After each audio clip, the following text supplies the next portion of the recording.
10 വയസ്സില്ലാത്ത എൻ്റെ മോൻ എന്നോട് ചോദിക്കുകയാണ്, mummy, God has given you enough beauty. You can see, you can walk, you can talk, you can hear, all your organs are working. എല്ലാ അവയവങ്ങളും നന്നായി മമ്മിയുടെ വർക്ക് ചെയ്യുന്നുണ്ട്. മമ്മിക്ക് എന്തിനാണ് ഈ ആഭരണം?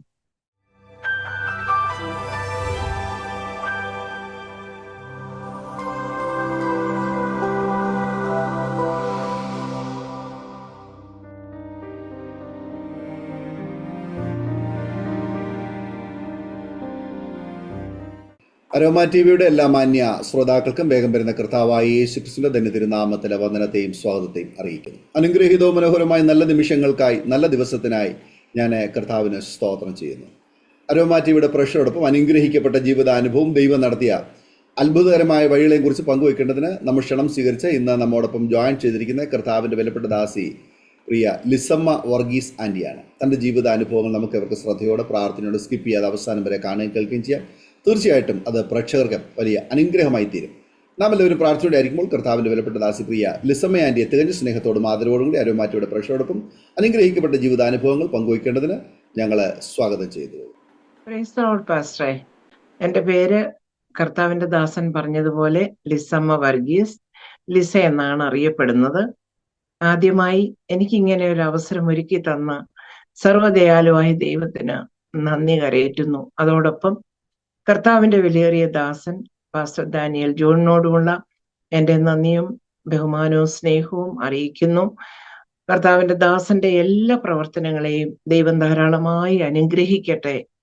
എന്നെ കേൾക്കുന്ന കാണുന്ന പ്രേക്ഷകർക്കും ധാരാളമായി അവരെയും ദൈവം അനുഗ്രഹിക്കട്ടെ എന്ന് ആദ്യമായി പറയുന്നു. ഞാൻ പറഞ്ഞതുപോലെ എൻ്റെ പേര് ലിസമ്മ വർഗീസ്, ലിസ എന്നാണ്. ഞാൻ പത്തനംതിട്ട ഡിസ്ട്രിക്റ്റിൽ ഊന്നുകൽ എന്നറിയപ്പെടുന്ന ഒരു ചെറിയ ഗ്രാമത്തിൽ ജനിക്കുവാനിടയായി. എൻ്റെ മാതാപിതാക്കളുടെ പേര് ജോയിക്കുട്ടി, അമ്മിണി. ആ ദമ്പതികൾക്ക് 2 പെൺകുഞ്ഞുങ്ങളെ ദൈവം ദാനമായി കൊടുത്തു. അതിൽ മൂത്ത മകളായി ജനിക്കുവാനുള്ള ഭാഗ്യം എനിക്ക് ദൈവം തന്നു. എല്ലാവരുടെയും വളരെ ലാളനയേറ്റ് സ്നേഹത്തോടെ ഞങ്ങളെ വളർത്തുവാൻ, വളരെ പള്ളിഭക്തരായി വളർത്തുവാൻ ഞങ്ങളുടെ മാതാപിതാക്കൾ ശ്രമിച്ചിരുന്നു. എൻ്റെ 7 വയസ്സിന് ശേഷമാണ് എനിക്കൊരു അനുജത്തിയെ ദൈവം ദാനമായി തന്നത്. അവൾ ജിജിമോൾ. ഇന്ന് അവള് ഇലന്തൂരിൽ, പത്തനംതിട്ട ഡിസ്ട്രിക്റ്റിൽ കുടുംബമായി അവിടെ പാർക്കുന്നു. കുഞ്ഞുങ്ങൾ 2 പേർ അവളുടെ വിദേശത്താണ്. ഇളയ മകനുമായി ഒത്ത് അവൾ പാർക്കുന്നു. പ്രിയപ്പെട്ടവൻ 1 വർഷം മുമ്പ് ലോകത്തിൽ നിന്ന് മാറ്റപ്പെട്ടു. ഞങ്ങൾ ജനിച്ചു വളർത്തപ്പെട്ടത് ഒരു സമുദായ, അതായത് സിറിയൻ കത്തോലിക്ക ആരാധന കൂടുന്ന ഒരു സമുദായത്തിലായിരുന്നു ഞങ്ങൾ ജനിച്ചു വളർത്തപ്പെട്ടത്. പള്ളിയിൽ വളരെ ആക്റ്റീവ് ആയി ഞങ്ങള് ചെറുപ്പത്തിൽ ഞങ്ങളെ വളർത്തുവാനും ഭക്തരായി വളർത്തുവാനും ഞങ്ങളുടെ മാതാപിതാക്കൾ വളരെ ശ്രദ്ധിച്ചിരുന്നു. ഞാൻ ബാല്യകാലത്തിൽ പഠിക്കുവാനൊക്കെ അല്പം കഴിവും മിടുക്കും ഒക്കെ ദൈവം തന്നിരുന്നു. അതെല്ലാം ദൈവത്തിന്റെ ദാനമായിരുന്നു.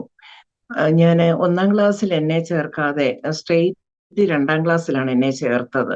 കാരണം എനിക്ക് സ്കൂളിൽ പോകാനുള്ള ആകാംക്ഷയും തിടുക്കവും കാരണം അങ്ങനെയാണ് ചേർക്കുവാൻ ഇടയായത്. അപ്പം ഞങ്ങളുടെ അടുത്ത് ഒരു അരമണിക്കൂർ ദൂരം നടന്നു പോകേണ്ടുന്ന ഒരു സ്ഥലത്ത് 4-ാം ക്ലാസ് മാത്രം വരെയുള്ള ഒരു സ്കൂളിൽ പോകുവാൻ ഇടയായി. അവിടെ അടുത്ത് ഞാൻ അന്നത്തെ ഒരു കാര്യം പറയട്ടെ. ഞാൻ 4-ാം ക്ലാസ്സിൽ പഠിക്കുക എന്ന് പറഞ്ഞാൽ ചെറിയ കുട്ടിയാണല്ലോ. അന്ന് എനിക്ക് വീട്ടിൽ നിന്നും ലഞ്ച് തന്നുവിടുന്നത് അവിടെ അറേഞ്ച് ചെയ്തിരുന്നു. ഒരു അടുത്തുള്ള സ്കൂളിന്റെ വളരെ തൊട്ടടുത്തുള്ള ഒരു വീട്ടിൽ വെച്ചുകൊണ്ട് ഉച്ചയ്ക്ക് അവിടെ വെച്ച് ഫുഡ് കഴിക്കുവാന്. അവര് ഒരു മാതാവും ഒരു മകനും മകളും മാത്രമായിരുന്നു അവിടെ ഉണ്ടായിരുന്നത്. ഹൈന്ദവരായിരുന്നു. എന്നാൽ എന്നെ വളരെ സ്നേഹത്തോടും ലാളനയോടും കൈക്കൊള്ളുമായിരുന്നു. ഞാനും അങ്ങനെ തന്നെ ആയിരുന്നു. ഒരു ദിവസം ഞാനിത് പറയുന്നത് കർത്താവ് എന്നെ കൊണ്ട് അന്ന് ചെയ്യിപ്പിച്ച കാര്യം പറയുവാൻ മാത്രമാണ് പറയുന്നത്. ഒരു ദിവസം ആ വീട്ടിൽ ആ മാതാവ് വളരെ വിഷമിച്ച് നിൽക്കുന്നു. ആ കുഞ്ഞുങ്ങൾ 2 പേരും കരയുന്നു. അവര് 10-ാം ക്ലാസ്സിൽ പഠിക്കുന്നു, ഞാൻ 4-ൽ പഠിക്കുന്നു. അന്ന് ഞാൻ കാരണം ചോദിച്ചപ്പോൾ പറഞ്ഞു, 10ാം ക്ലാസ്സിലുള്ള എക്സാമിന് വേണ്ടിയുള്ള ഫീസ് അടയ്ക്കണമെങ്കിൽ 10.5 രൂപ വേണം. അതില്ല കയ്യില്. എന്ത് ചെയ്യണമെന്ന് അറിയില്ല. നാളെയാണ് അത് അടയ്ക്കേണ്ടത്. ഞാനത് ഉള്ളിൽ ഗ്രഹിച്ചുകൊണ്ട് വൈകിട്ട് വീട്ടിൽ ചെന്ന് എൻ്റെ മാതാവിനോട് പറഞ്ഞു. പിറ്റേ ദിവസം എൻ്റെ മാതാവ് എൻ്റെ കയ്യിൽ 10.5 രൂപ തന്നു വിട്ടു. ആ ചെറുപ്പകാലത്തിൽ അന്ന് അങ്ങനെ ചെയ്യുവാൻ ഇടയായത് കാരണം ആ സ്നേഹം വളരെ വളർന്നു വളർന്നു വലുതായി. ഇന്നും ആ സ്നേഹം കീപ്പ് ചെയ്യുന്നു. അന്ന് അവിടുത്തെ മകനായിരുന്ന പ്രിയ കുഞ്ഞുമോൻ എന്ന് വീട്ടിൽ വിളിക്കുന്നു, രാജൻ എന്ന് വിളിച്ചിരുന്ന ആള് പഠിച്ച് വളരെ ഉന്നതമായ നിലയിൽ കേരളത്തിൽ അടൂരിൽ ജയ മൊസൈക് ടൈൽസ് നടത്തിക്കൊണ്ടിരുന്ന അതിന്റെ ഓണറായി വരുവാൻ തക്കവണ്ണം ദൈവം സഹായിച്ചു. അങ്ങനെ പഠിത്തം കഴിഞ്ഞു. പിന്നീട് 5, 6, 7 വേറെ ഒരു സ്കൂളിൽ പഠിച്ചു. പിന്നീട് ഹൈസ്കൂളിൽ കുറച്ച് ദൂരെയുള്ള ഒരു സ്കൂളിൽ പഠിക്കുവാനിടയായി. അതിനുശേഷം കാതലിക്കറ്റ് കോളേജ് പത്തനംതിട്ടയിൽ PDCക്ക് പഠിക്കുവാനിടയായി. എൻ്റെ ഇതിനോട് അടുത്തുള്ള കാര്യങ്ങൾ ഞാൻ പറയട്ടെ. എൻ്റെ മാതാവിൻ്റെ വീട്ടില് എൻ്റെ മാതാവ് ഏറ്റവും മൂത്ത മകളായിരുന്നു. ഇളയ 3 സഹോദരിമാരും 2 സഹോദരന്മാരും ഉണ്ടായിരുന്നു. അപ്പോൾ ആ മൂത്ത മകളായി ജനിക്കുവാനുള്ള ഭാഗ്യം എനിക്ക് ലഭിച്ചതുകൊണ്ട് എല്ലാവരുടെയും കണ്ണിലുണ്ണിയായി ഇരിപ്പാൻ തക്കവണ്ണം സ്വർഗത്തിലെ ദൈവം സഹായിച്ചു. ഞാൻ പറഞ്ഞില്ലേ, കർത്താവിന്റെ ദാസനെ ഈ പള്ളിയിൽ പോകുന്നു എങ്കിലും വളരെ ഭക്തരായി ഞങ്ങളെ വളർത്തി കൊണ്ടുവരികയായിരുന്നു ഞങ്ങളുടെ മാതാവ്, പ്രത്യേകിച്ച് മാതാവ്. അതില് ഇന്ന് ഞാൻ ദൈവത്തെ സ്തുതിക്കുന്നു. അറിഞ്ഞ സത്യത്തിൽ മുറുകെ പിടിച്ചുകൊണ്ട് ജീവിക്കുവാൻ അന്ന് ദൈവം ഭാഗ്യം തന്നു. അങ്ങനെ എൻ്റെ 12th എക്സാം കഴിഞ്ഞു. എൻ്റെ മദറിന്റെ മാതാവിന്റെ രണ്ടാമത്തെ സഹോദരി, ഇളയ സഹോദരി ബോംബെയിൽ ആയിരുന്നു അന്ന്. അങ്ങനെ പ്രിയ അമ്മാമ്മ വന്നപ്പോൾ ഞാൻ വെക്കേഷൻ 12th എക്സാം കഴിഞ്ഞ് കുറച്ച് നാള് ആയിരിക്കുന്ന സമയത്താണ് വന്നത്. അങ്ങനെ 17 വയസ്സ് കഴിഞ്ഞു. 18ാം വയസ്സിൽ ഞാൻ ബോംബെക്ക് അമ്മാമ്മയുടെ കൂടെ കുടുംബത്തോടൊപ്പം പോകുവാനിടയായി. അവിടെ ചെന്ന് എന്താണ് മുന്നോട്ട് പഠിക്കേണ്ടതെന്ന് ഒന്നും പെട്ടെന്ന് മനസ്സിലായില്ല. പിന്നെ ലാംഗ്വേജ് വേണം, അങ്ങനെ പല പല കാര്യങ്ങൾ. എന്നാൽ പെട്ടെന്ന് എല്ലാവരും കൂടെ തീരുമാനിച്ചു. എൻ്റെ മാതാവിൻ്റെ ഇളയ സഹോദരിയും സഹോദരനും ഒക്കെ അന്ന് ദുബൈയിലായിരുന്നു. അതുകൊണ്ട് എന്നെയും ദുബൈയിലോട്ട് കൊണ്ടുപോകണം എന്നുള്ള ഒറ്റ ഒരു ആഗ്രഹത്തില് ഓഫീസ് ജോലി ചെയ്യാൻ വേണ്ടി ടൈപ്പ് പഠിച്ചു, ഷോർട്ട് ഹാൻഡ് പഠിച്ചു. പിന്നീട് ഓഫീസ് മാനേജർ കോഴ്സ് പഠിക്കുവാന്, എക്സ്പോർട്ട് ഇമ്പോർട്ട് കോഴ്സ് പഠിക്കുവാനൊക്കെയും ബോംബെയിൽ ദൈവം എന്നെ സഹായിച്ചു. ചുരുങ്ങിയ 6 മാസത്തിന് ഉള്ളിൽ തന്നെ എൻ്റെ കൊച്ചമ്മയുടെ ഹസ്ബൻഡിന്റെ ഫ്രണ്ടായിരുന്നവർ അവിടെ ബിസിനസ് നടത്തിക്കൊണ്ടിരിക്കുന്നവരായിരുന്നു. അവിടുന്ന് തൻ്റെ ഒരു ചാർട്ടേഡ് അക്കൗണ്ടന്റ് ഓഫീസിലേക്ക് ആദ്യമായി ജോലിക്ക് പോകുവാൻ ദൈവം എന്നെ സഹായിച്ചു. അന്ന് വാസ്തവം പറഞ്ഞു കഴിഞ്ഞാൽ ഇംഗ്ലീഷ് സംസാരിക്കുവാൻ അത്ര വശം പോരാ, ഹിന്ദി അത്ര വശം പോരാ. എന്നാൽ പെട്ടെന്ന് ലാംഗ്വേജ് പഠിക്കുവാനുള്ള വലിയൊരു ആകാംക്ഷയും ദൈവകൃപയും ഉണ്ടായിരുന്നത് കൊണ്ട് അതൊക്കെ പഠിച്ചെടുക്കുവാൻ ദൈവം എന്നെ സഹായിച്ചു. അതിനുശേഷം അതിലും ബെറ്റർ ആയിട്ടുള്ള ഒരു ഓഫീസിലേക്ക് ജോലി ചെയ്യുവാൻ സഹായിച്ചു. അപ്പം ബോംബെയിലെ യാത്രയും തിരക്കേറിയ ട്രെയിനിലെ യാത്രയും എല്ലാം വളരെ ബുദ്ധിമുട്ടുള്ളതാണ്. എന്നാൽ ചെറുപ്പമായിരുന്നുവെങ്കിലും ദൈവകൃപ എന്നോട് കൂടെ അന്നും ഇരുന്നു. അങ്ങനെ ആ രണ്ടാമതൊരു ജോലിയിലോട്ട് പ്രവേശിപ്പാനിടയായി. അത് ഒത്തിരി ടഫായിട്ടുള്ള ഒരു ജോലിയായിരുന്നു, സ്റ്റെനോഗ്രാഫി. ഞാൻ ആകെ 4 മാസമേ സ്റ്റെനോഗ്രാഫി പഠിച്ചിട്ടുള്ളൂ.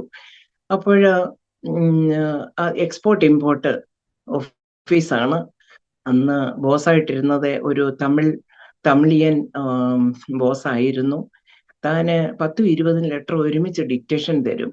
പിറ്റേ ദിവസം വരുമ്പോഴത്തേക്കിനത് ടൈപ്പ് ചെയ്ത് വെക്കണം. എഴുതാൻ പറ്റും, പക്ഷെ തിരിച്ച് അന്ന് ഇംഗ്ലീഷിന്റെ നോളജ് കുറവായിരുന്ന കാരണം കൊണ്ട് തിരിച്ചത് വായിച്ചത് ലെറ്ററായിട്ട് കംപ്ലീറ്റ് ചെയ്യുവാൻ പലപ്പോഴും സാധിച്ചിരുന്നില്ല. സ്പെല്ലിംഗ് മിസ്റ്റേക്കുകൾ വളരെ ഉണ്ടാകുമായിരുന്നു. ഇന്ന് ഗൂഗിൾ ഉണ്ട്, പെട്ടെന്ന് സെർച്ച് ചെയ്യാം. അന്ന് ആ ഫെസിലിറ്റി ഒന്നും ഇല്ലായിരുന്നു. എന്നാൽ അവിടെ വളരെ ബുദ്ധിമുട്ട് ഞാൻ ആ ജോലിയിൽ അനുഭവിച്ചു. എങ്കിലും ദൈവത്തിന്റെ കൃപ കൊണ്ട് വളരെയധികം ലാംഗ്വേജ് പഠിക്കുവാനും ഒക്കെയും ദൈവം എന്നെ സഹായിച്ചു. അതിനുശേഷം അങ്ങനെ ഇരിക്കുന്ന സമയത്ത് ദുബൈയിൽ പോകുവാൻ വേണ്ടി എൻ്റെ അങ്കിള്, അതായത് എൻ്റെ മാതാവിൻ്റെ ഇളയ സഹോദരൻ എനിക്ക് വേണ്ടി പേപ്പർ വർക്കുകളൊക്കെ റെഡിയാക്കി താന് ഒരു ഓഫീസിലേക്ക് എനിക്ക് അപ്പോയിൻമെന്റ് ലെറ്റർ വാങ്ങിച്ചു. എന്നാൽ അന്ന് എനിക്ക് പാസ്പോർട്ട് ലഭിക്കുവാൻ താമസിച്ചു. ആ കാരണം കൊണ്ട് എനിക്ക് പോകുവാൻ സാധിച്ചില്ല. വളരെ വിഷമം തോന്നി. 19 വയസ്സേ അന്നുള്ളൂ. അന്ന് ഞാൻ പോകാൻ പറ്റാത്തതിൽ വളരെ വേദന അനുഭവിക്കാൻ ഇടയായി. എന്നാൽ മനുഷ്യന്റെ ഹൃദയത്തിലെ വിചാരങ്ങളല്ലല്ലോ ദൈവത്തിന്റെ വിചാരങ്ങൾ, മനുഷ്യന്റെ വഴികളല്ലല്ലോ ദൈവത്തിന്റെ വഴികൾ. അങ്ങനെ കർത്താവിന് എന്നെക്കുറിച്ച് വ്യത്യസ്തമായ ഒരു പദ്ധതി ഉണ്ടായിരുന്നു. അന്ന് പോകുവാൻ സാധിച്ചില്ല. അങ്ങനെ ഇരിക്കുന്ന സമയത്ത് എൻ്റെ മാതാപിതാക്കള് എനിക്ക് വേണ്ടി വിവാഹം ആലോചിച്ചു. ബോംബെയിൽ തന്നെ ജോലി ചെയ്യുന്നതായ ഒരു വ്യക്തി, അന്ന് എൻ്റെ ഹസ്ബൻഡ് അവിടെ എയർ ഇന്ത്യയുടെ ഒരു കൺസ്ട്രക്ഷൻ കമ്പനിയിൽ അവിടെയായിരുന്നു ജോലി ചെയ്തുകൊണ്ടിരുന്നത്. വകയാർ PSI ബാക്ക്ഗ്രൗണ്ടിലുള്ള ഒരു വ്യക്തിയായിരുന്നു. വർഗീസ് എന്ന പേര്, ഒഫീഷ്യൽ നെയിം ബാബു എന്ന് വിളിക്കുമായിരുന്നു. വളരെ നല്ല സ്വഭാവത്തിന്റെ ഒരു ഉടമയും സ്നേഹത്തിന്റെ ഉടമയുമായിരുന്നു താന്. അങ്ങനെ ഞങ്ങളുടെ വിവാഹം 83 നവംബർ 3 നടക്കുവാനിടയായി. അന്ന് ഞങ്ങള് വിവാഹം, അതുവരെ ഞാൻ എൻ്റെ മാതാവിന്റെ സിസ്റ്ററിന്റെ കൂടെയായിരുന്നു താമസിച്ചുകൊണ്ടിരുന്നത്. അങ്ങനെ പെട്ടെന്ന് പിന്നീട് ഞങ്ങൾ വേറെ താമസിക്കുവാൻ, അവിടെ ഒരു റൂം എടുത്ത് ഞങ്ങൾ താമസിക്കുവാനിടയായി.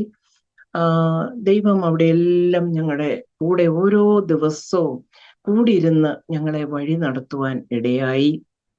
ഞങ്ങൾക്ക് രണ്ടുപേർക്കും ജോലിയുണ്ട്. ഞാൻ ആ സമയത്ത് പെട്ടെന്ന് എനിക്കൊരു ഫാർമസ്യൂട്ടിക്കൽ മാനുഫാക്ചറിങ് യൂണിറ്റിന്റെ ഓഫീസിലേക്ക് എനിക്ക് സ്റ്റെനോ സെക്രട്ടറി ആയിട്ട് ജോലി ലഭിച്ചു. അങ്ങനെ ഞങ്ങളുടെ ജീവിതം ആരംഭിച്ചു. എന്നാൽ 1.5 വർഷങ്ങൾക്ക് ശേഷം ഞാൻ ആദ്യമായി പ്രഗ്നന്റ് ആകുവാനിടയായി. പെട്ടെന്ന് എനിക്ക് മാരകമായി ടൈഫോയിഡ് ഉണ്ടാകുവാനിടയായി. ടൈഫോയിഡ് എന്ന് പറഞ്ഞാൽ വളരെ സീരിയസ് ആയിരുന്നു. ഡോക്ടർ കണ്ടുപിടിക്കുവാൻ താമസിച്ചു. അതുകൊണ്ട് ഞാൻ ബെഡ് റിഡനായി. പെട്ടെന്ന് 4 മന്ത്സ് ആയിരുന്ന എനിക്ക് ആ കുഞ്ഞ് നഷ്ടപ്പെടുവാനിടയായി. വളരെ മാനസികമായ, വിവാഹം കഴിഞ്ഞ ആദ്യ നാളുകളിൽ അങ്ങനെ ഒരു സംഭവമൊക്കെ ഉണ്ടാകുക എന്നുള്ളത് വളരെ മാനസികമായ പ്രയാസമായിരുന്നു. എന്നാൽ കർത്താവ് കൂടെ ഇരുന്ന് വഴി നടത്തി. പിന്നീട് ഞങ്ങളിവിടെ ജോലി ചെയ്തു. എൻ്റെ സഹോദരിയും അന്ന് ഞങ്ങളോടൊപ്പം താമസിപ്പാനിടയായി. അവളും അവിടെ ജോലി ചെയ്യുകയായിരുന്നു. ആ സമയത്ത് അന്ന് ഞങ്ങൾ താമസിച്ചുകൊണ്ടിരുന്നത് അവിടെ ഒരു സെൻട്രൽ ഗവൺമെന്റിന്റെ ക്വാർട്ടേഴ്സിൽ റെന്റിന് താമസിച്ചുകൊണ്ടിരിക്കുന്നു. അങ്ങനെ ഇരിക്കുമ്പോൾ എൻ്റെ മാതാവിൻ്റെ സഹോദരി പ്രിയമാമ കുടുംബത്തിന് ഒരു വലിയ ഫ്ലാറ്റ് അവിടെ ഉണ്ടായിരുന്നു. അപ്പോൾ ഞങ്ങൾക്ക് അങ്ങോട്ട് താമസിക്കുവാനുള്ള അവസരം ഒരുക്കി തന്നു. അങ്ങനെ ഞങ്ങൾ അവിടെ താമസിപ്പാനിടയായി. കർത്താവ് അങ്ങനെ ഇരിക്കുമ്പോൾ 1987 മാർച്ച് മാസം 12-ാം തീയതി എനിക്ക് ആദ്യത്തെ മകനെ ദാനമായി തന്നു. ബെൻ എന്നാണ് അവന്റെ പേര്. അത് അന്നത്തെ ദൈവം ചെയ്ത ഒരു അത്ഭുതം കൂടെ ഞാൻ പറയുകയാണ്. മാർച്ച് 10 എൻ്റെ ലാസ്റ്റ് ചെക്കപ്പിന് ചെന്നപ്പോൾ എന്നെ നോക്കുന്നതായി ഡോക്ടർ പറഞ്ഞു, ഒരു കാരണവശാലും ഒരു നോർമൽ ഡെലിവറി നടക്കുകയില്ല. കാരണം കുഞ്ഞിന്റെ തലയിരിക്കുന്നത് മുകളിലോട്ടാണ്. അത് തിരിഞ്ഞു വരുവാനുള്ള യാതൊരു ചാൻസും ഇല്ല. അതുകൊണ്ട് മാർച്ച് 12 8:30 C-സെക്ഷൻ, സിസേറിയൻ നമുക്ക് ഫിക്സ് ചെയ്യണം. അങ്ങനെ ഞങ്ങൾ പോയി. എന്നാൽ ആ 10-ാം തീയതി രാത്രിയിൽ ഞാൻ ഒരുപോലെ കണ്ണടയ്ക്കുവാനിടയായില്ല. അന്ന് ഞങ്ങൾ CSIയിൽ ചർച്ചിലാണ് പൊയ്ക്കൊണ്ടിരിക്കുന്നത്. എങ്കിലും കർത്താവിനോട് വളരെ സ്നേഹവും ഭക്തിയും വിശ്വാസവും ഉണ്ടായിരുന്നു. ഞാൻ ദൈവത്തോട് അന്ന് പറയുവാനിടയായി, ദൈവമേ, എനിക്കൊരു നോർമലായിട്ടുള്ള ഒരു ഡെലിവറി നീ ഒരുക്കി തരുന്നു എങ്കിൽ എൻ്റെ ജീവിതകാലം മുഴുവനും ഞാൻ വെള്ളിയാഴ്ച ദിവസം അന്ന് അങ്ങനെ അറിയുള്ളായിരുന്നു ഞാൻ ഉപവസിക്കും. 10-ാം തീയതിയാണ്, രാത്രിയാണ്, നേരം വെളുത്തു. 11-ാം തീയതി രാത്രിയിൽ വൈകുന്നേരമായപ്പോൾ എന്നെ അഡ്മിറ്റ് ചെയ്തു. വളരെ വളരെ അത്ഭുതമെന്ന് പറയട്ടെ, മാർച്ച് 12 8:30 എൻ്റെ സിസേറിയൻ ഫിക്സ് ചെയ്തിരുന്ന ആ സ്ഥാനത്ത് അനസ്തേഷ്യ ഡോക്ടർ വന്നിട്ടുണ്ട്, എന്നെ സിസേറിയൻ ചെയ്യാൻ ഡോക്ടർ വന്നിട്ടുണ്ട്. 8:27 വളരെ നോർമലായി ആ കുഞ്ഞിനെ ഡെലിവറി ചെയ്യുവാൻ ദൈവം എന്നെ സഹായിച്ചു. ദൈവത്തിന്റെ കരുണ എത്ര വലിയതെന്ന് ഓരോ നിമിഷവും രുചിച്ചറിയുവാൻ എനിക്കിടയായിട്ടുണ്ട്. അങ്ങനെ കുഞ്ഞ് 3 മാസമായപ്പോൾ കുഞ്ഞിനെ ഞാൻ നാട്ടിൽ എൻ്റെ മാതാപിതാക്കളുടെ കൂടെ കൊണ്ടുവിടേണ്ടി വന്നു. കാരണം കുഞ്ഞിനെ എനിക്ക് ജോലിക്ക് പോകണം, ഞങ്ങൾക്ക് ജോലിക്ക് പോകണം, അവിടെ നോക്കുവാനുള്ള സാധ്യതകളില്ലായിരുന്നു. അങ്ങനെ 2 വർഷം മോൻ അവിടെ നാട്ടിലായിരുന്നു മാതാപിതാക്കളോടൊപ്പം. 2 വയസ്സായപ്പോൾ മാതാവ് തിരിച്ചു കൊണ്ടുവന്നു. പിന്നീട് ദൈവം പല ക്രമീകരണങ്ങളും ഒരുക്കി തന്നു. അങ്ങനെ ഞങ്ങൾ അവിടെ ജീവിച്ചുകൊണ്ടിരിക്കുകയായിരുന്നു. പിന്നീട് ആ സമയത്ത് എൻ്റെ മോന് 5 വയസ്സായപ്പോൾ അവൻ എന്നും പ്രാർത്ഥിക്കും, ജീസസ് എനിക്കൊരു ബ്രദറിനെ നീ തരണം, എനിക്ക് കളിക്കാൻ എൻ്റെ കൂടെ. അങ്ങനെ പ്രാർത്ഥിച്ച ദൈവം അത്ഭുതമായി ഒരു കുഞ്ഞിനെ കൂടെ ദാനമായി തന്നു. ഇളയ മകൻ ലിയോ, അവനെയും ദാനമായി തരുവാനിടയായി. അങ്ങനെ ഞങ്ങളുടെ ജീവിതം വലിയ പ്രയാസങ്ങളില്ലാതെ ബുദ്ധിമുട്ടുകളില്ലാതെ ഒക്കെ കഴിഞ്ഞു പോയിക്കൊണ്ടിരിക്കുന്ന സമയത്ത് ദൈവം ഞങ്ങൾക്കൊരു ചെറിയ ഭവനം അവിടെ ദാനമായി തന്നു ബോംബെയില്. അങ്ങനെ ഇരിക്കുമ്പോൾ എൻ്റെ അനിയത്തിയും കുടുംബവും ദുബൈയിലായിരുന്നു അന്ന്. എൻ്റെ മാതാവിൻ്റെ ഇളയ സഹോദരൻ, എൻ്റെ അങ്കിളും ദുബൈയിലായിരുന്നു കുടുംബമായി. അപ്പോൾ അവർക്കൊരാഗ്രഹം, പിന്നെ എൻ്റെ ഹസ്ബൻഡിനെ കൂടെ അങ്ങോട്ട് കൊണ്ടുപോകാമെന്ന്. അങ്ങനെ അവിടെ ഒരു വിസ എടുത്തിട്ട് കൊണ്ടുപോകാനിടയായി. എന്നാൽ എനിക്ക് അപ്പോൾ ആ സമയത്ത് എൻ്റെ അങ്കിൾ, അതായത് എൻ്റെ മാതാവിൻ്റെ ഇളയ സഹോദരൻ വിശ്വാസത്തിലായിരുന്നു. അവർ ദുബൈയിൽ ചെന്നതിന് ശേഷം ഞങ്ങളുടെ കുടുംബങ്ങളിൽ നിന്ന് ആദ്യമായിട്ട് എൻ്റെ മാതാവിൻ്റെ ഇളയ സഹോദരി, അവർ മാർത്തോമായിൽ കല്യാണം കഴിച്ചുവെങ്കിലും ദുബൈയിൽ വെച്ച് അവർ യേശുവിനെ കണ്ടുമുട്ടുവാനിടയായി. അങ്ങനെ ആ 2 കുടുംബവും അവിടെ വളരെ കർത്താവിൻ്റെ സാക്ഷ്യം വഹിച്ച് ജീവിക്കുമായിരുന്നു. എൻ്റെ ആ കൂട്ടത്തിൽ ഞാൻ എൻ്റെ സാക്ഷ്യത്തോടൊപ്പം എൻ്റെ അങ്കിളിൻ്റെയും കൂടി ഒരു സാക്ഷ്യം പറയുവാണ്. 8 വർഷക്കാലം അവർ കുഞ്ഞുങ്ങൾ ഉണ്ടാകില്ല എന്ന് എല്ലാ ഡോക്ടേഴ്സും വിധി എഴുതി. എന്നാൽ സ്വർഗത്തിലെ ദൈവം അവർക്ക് ദാനമായി 2 കുഞ്ഞുങ്ങളെ അന്ന് കൊടുത്തു. അതൊക്കെ എത്രയോ വലിയ ദൈവത്തിന്റെ കരുണയാണെന്ന് മനസ്സിലാക്കുവാൻ ഞങ്ങൾക്ക് ഇടയായിട്ടുണ്ട്. അവരൊക്കെയും ഞങ്ങളോട് പ്രാർത്ഥിക്കണമെന്ന് പറയും. ഒരുപാട് ഗൾഫിൽ നിന്നും സാധനങ്ങൾ കൊണ്ടുതരും ഞങ്ങൾക്ക്. അതൊക്കെ ഇഷ്ടമാണ്. പക്ഷെ പെന്തക്കോസ്ത് അനുഭവം എന്ന് പറയുമ്പോൾ അത്ര ഇഷ്ടമില്ലായിരുന്നു. കാരണം ദൈവവചനത്തെയും ദൈവശക്തിയെക്കുറിച്ചുള്ള അറിവിന്റെ കുറവ് കൊണ്ട് അങ്ങനെ അത് ഇഷ്ടമില്ലാതെ വന്നു. എന്നാൽ എൻ്റെ മനസ്സിൽ എപ്പോഴും ഒരു ചിന്ത വരുമായിരുന്നു, പെന്തക്കോസ്ത് അനുഭവത്തിലുള്ള വ്യക്തികൾ എത്ര ബുദ്ധിമുട്ടുള്ളവരാണേലും പണമില്ലെങ്കിലും എപ്പോഴും അവരുടെ മുഖത്തൊരു സന്തോഷമുണ്ടല്ലോ എന്ന് ഞാൻ അന്ന് ചിന്തിക്കുമായിരുന്നു. പക്ഷേ പുറമെ അത് കാണിക്കില്ലായിരുന്നു, ഞാൻ ഉള്ളിൽ മാത്രം. കാരണം അത് എന്തോ ഒരു കുറവായിട്ട് തോന്നിയിരുന്നു. എന്നാൽ പിൽക്കാലങ്ങളിലാണ് ഈ സത്യം എത്രയോ വലിയ സത്യമാണെന്ന് മനസ്സിലാക്കുവാൻ എനിക്ക് ഭാഗ്യം ദൈവം തന്നത്. അങ്ങനെ ഇരിക്കുമ്പോൾ എൻ്റെ ഹസ്ബൻഡ് ദുബൈയിലേക്ക് കടന്നുപോയി. അവിടെ അങ്കിളിൻ്റെ കൂടെ താമസിപ്പാനിടയായി. എന്നാൽ അവിടെ വെച്ചൊരു ദൈവദാസൻ തനിക്കൊരു ദൂത് പറഞ്ഞു, മകനെ, എൻ്റെ കൽപ്പനയാകുന്ന സ്നാനമേറ്റ് എന്നോട് ചേർന്ന് ജീവിക്കുന്നു എങ്കിൽ ഈ ദേശത്തിലെ നന്മ നീ അനുഭവിക്കും, ഇല്ല എങ്കിൽ വന്നതുപോലെ തിരികെ പോകേണ്ടി വരുമെന്ന്. ഈ വിവരം ഫോൺ വിളിച്ച് എന്നോട് പറയുവാൻ ഇടയായി. എനിക്കത് ഒട്ടും സന്തോഷമായില്ല. ഞാൻ ചോദിച്ചു, അച്ഛാ, പെന്തക്കോസ്തുകാർ മാത്രമേ ദുബൈയിൽ ജോലി ചെയ്യുന്നുള്ളോ എന്ന് ചോദിപ്പാൻ ഇടയായി. എന്നാൽ താൻ തിരികെ വന്ന് ചില നാളുകൾ ഭവനത്തിൽ ഇരിപ്പാനിടയെ വളരെ പ്രയാസത്തോടുകൂടി.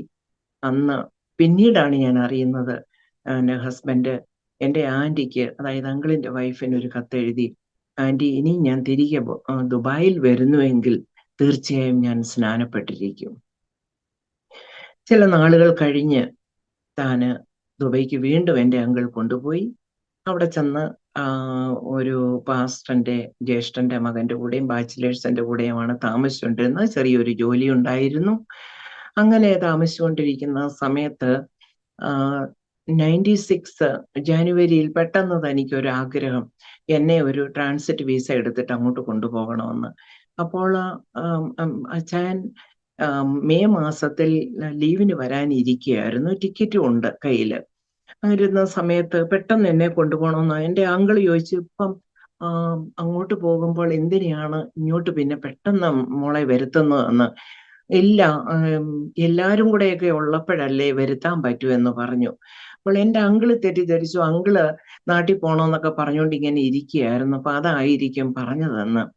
അങ്ങനെ പെട്ടെന്ന് എനിക്ക് വിസ എടുത്ത് 96 ഫെബ്രുവരി 1 ഞാൻ പോയി. 15 ദിവസം 14 ദിവസം അവിടെ താമസിച്ചിട്ട് ബോംബെയിലേക്ക് തിരികെ വരുവാനിടയായി. അന്ന് കുഞ്ഞുങ്ങൾ വളരെ ചെറുതാണ്. അവരെ നോക്കുവാൻ സ്വർഗത്തിലെ ദൈവം ഒരു പൈതലിനെ ഒരുക്കിയിരുന്നു. നാട്ടിൽ നിന്നുള്ള ഒരു പൈതലിനെ ഒരുക്കി. പിന്നീട് അച്ഛൻ്റെ കസിനും കൂടെ ഉണ്ടായിരുന്നു. അവര് കുഞ്ഞുങ്ങളെ നോക്കുവാനിടയായി. എന്നെ നിർബന്ധിച്ച് അങ്ങനെ ദുബൈക്ക് അവര് നിർബന്ധിച്ച് വിടുവാനിടയായി. അതെല്ലാം പിന്നീടാണ് അതെല്ലാം മനസ്സിലാക്കുവാൻ ഇടയായത്, അതിൻ്റെയൊക്കെ പുറകിൽ എന്താണ് ദൈവം ചെയ്തിരുന്നത് എന്ന്. അങ്ങനെ ഞാൻ വന്നു. 2.5 മാസം കഴിഞ്ഞു. അങ്ങനെ ഞാൻ പോകുവാനിടയായി. അപ്പം അതിനു മുൻപ് ഞാൻ പറയട്ടെ, അച്ചായനെ ഒരു ദിവസം പെട്ടെന്ന് കർത്താവിന്റെ ദാസൻ സുരേഷ് ബാബു ദുബൈയിൽ അന്ന് ചെല്ലുന്നുണ്ടായിരുന്നു ഒരു കൺവെൻഷന് വേണ്ടി. അന്ന് വളരെ നിർബന്ധമായിട്ട് അച്ചായൻ അവിടെ പോകുവാനിടയായി.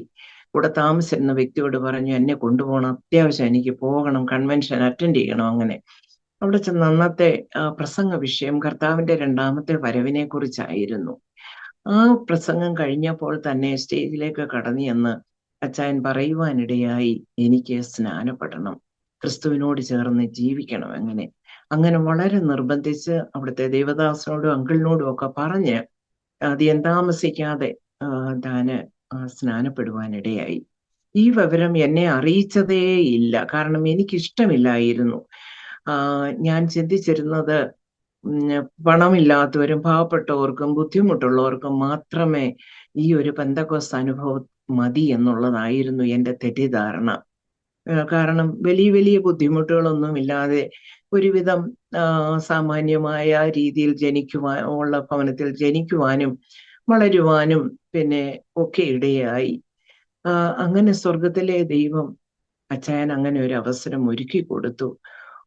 എന്നാൽ അത് കഴിഞ്ഞ് ഓരോ ദിവസവും എനിക്ക് കത്തെഴുതുമ്പോഴും ഫോൺ വിളിക്കുമ്പോഴും പറയുമായിരുന്നു, ബൈബിൾ വായിക്കണം, ബൈബിൾ പഠിപ്പിക്കുന്നിടത്ത് മോളെ നീ പോകണം എന്ന് പറയുമായിരുന്നു. വേറെ എന്നോടൊന്നും ആവശ്യപ്പെട്ടിട്ടില്ല.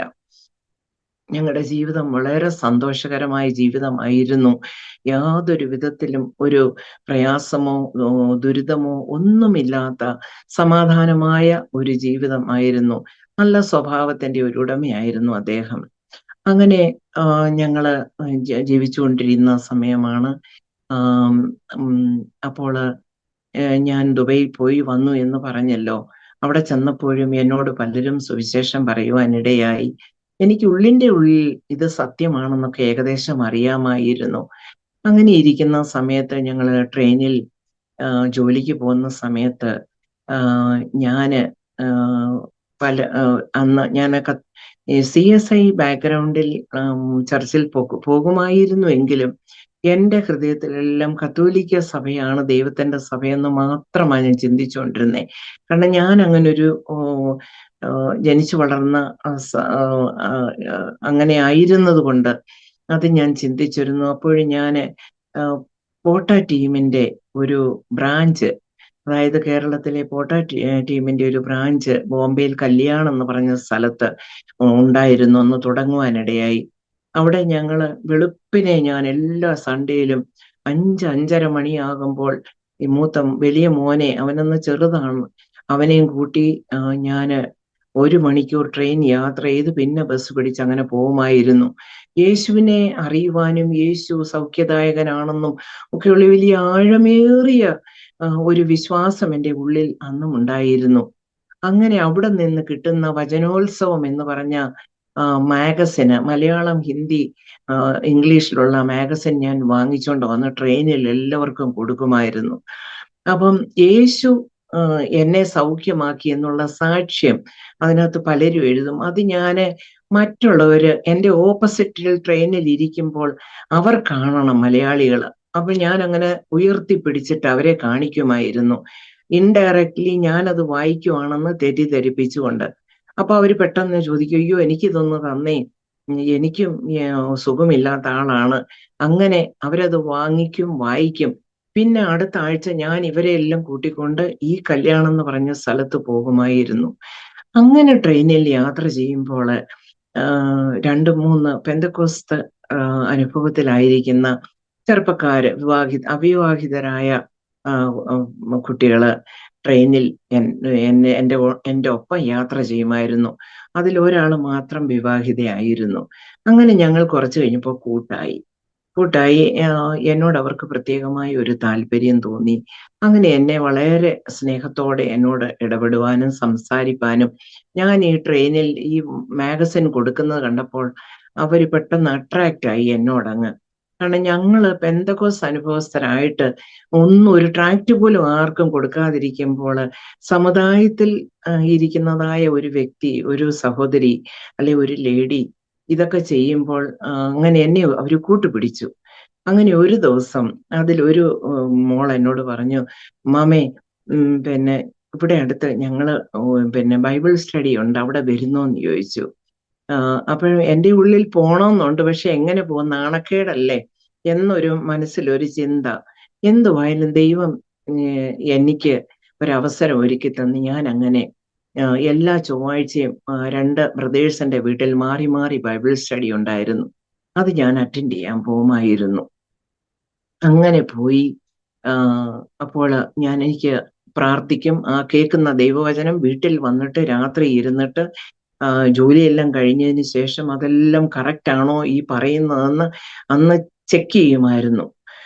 ഒരു ദിവസം അങ്ങനെ ഇരിക്കുമ്പോൾ അന്ന് കർത്താവിന്റെ ദാസൻ വന്നില്ല ആ വീട്ടില്. അപ്പൊ ആ വീട്ടിലെ സഹോദരൻ എഴുന്നേറ്റ് നിന്ന് ബൈബിൾ സ്റ്റഡി എടുത്തു. അപ്പൊ ആദ്യമേ പാടിയ പാട്ട് വെള്ളി പൊന്നു ഒന്നുമല്ല എന്നെ വീണ്ടെടുത്തത് എന്നുള്ള പാട്ടായിരുന്നു. അപ്പം ആകെ ആഭരണം ധരിക്കുന്ന വ്യക്തി ഞാൻ മാത്രമേ ഉള്ളായിരുന്നു. അപ്പൊ എന്നെ കളിയാക്കിയതാണോ എന്നുള്ള ചിന്തയിൽ എനിക്ക് വല്ലാത്ത പ്രയാസം തോന്നി. ഞാൻ അന്ന് ഈ മീറ്റിംഗ് കഴിഞ്ഞിട്ട് അദ്ദേഹത്തോട് പറഞ്ഞു, ആ വീട്ടിലുള്ളവരോട്, ഇനി മേലാൽ നിങ്ങളുടെ വീട്ടിൽ ഞാൻ ബൈബിൾ സ്റ്റഡിക്ക് വരത്തില്ല എന്ന്. എന്നാൽ ഇന്നത്തെ പോലെ ഞാൻ ഓർക്കുന്നു, അദ്ദേഹം എനിക്ക്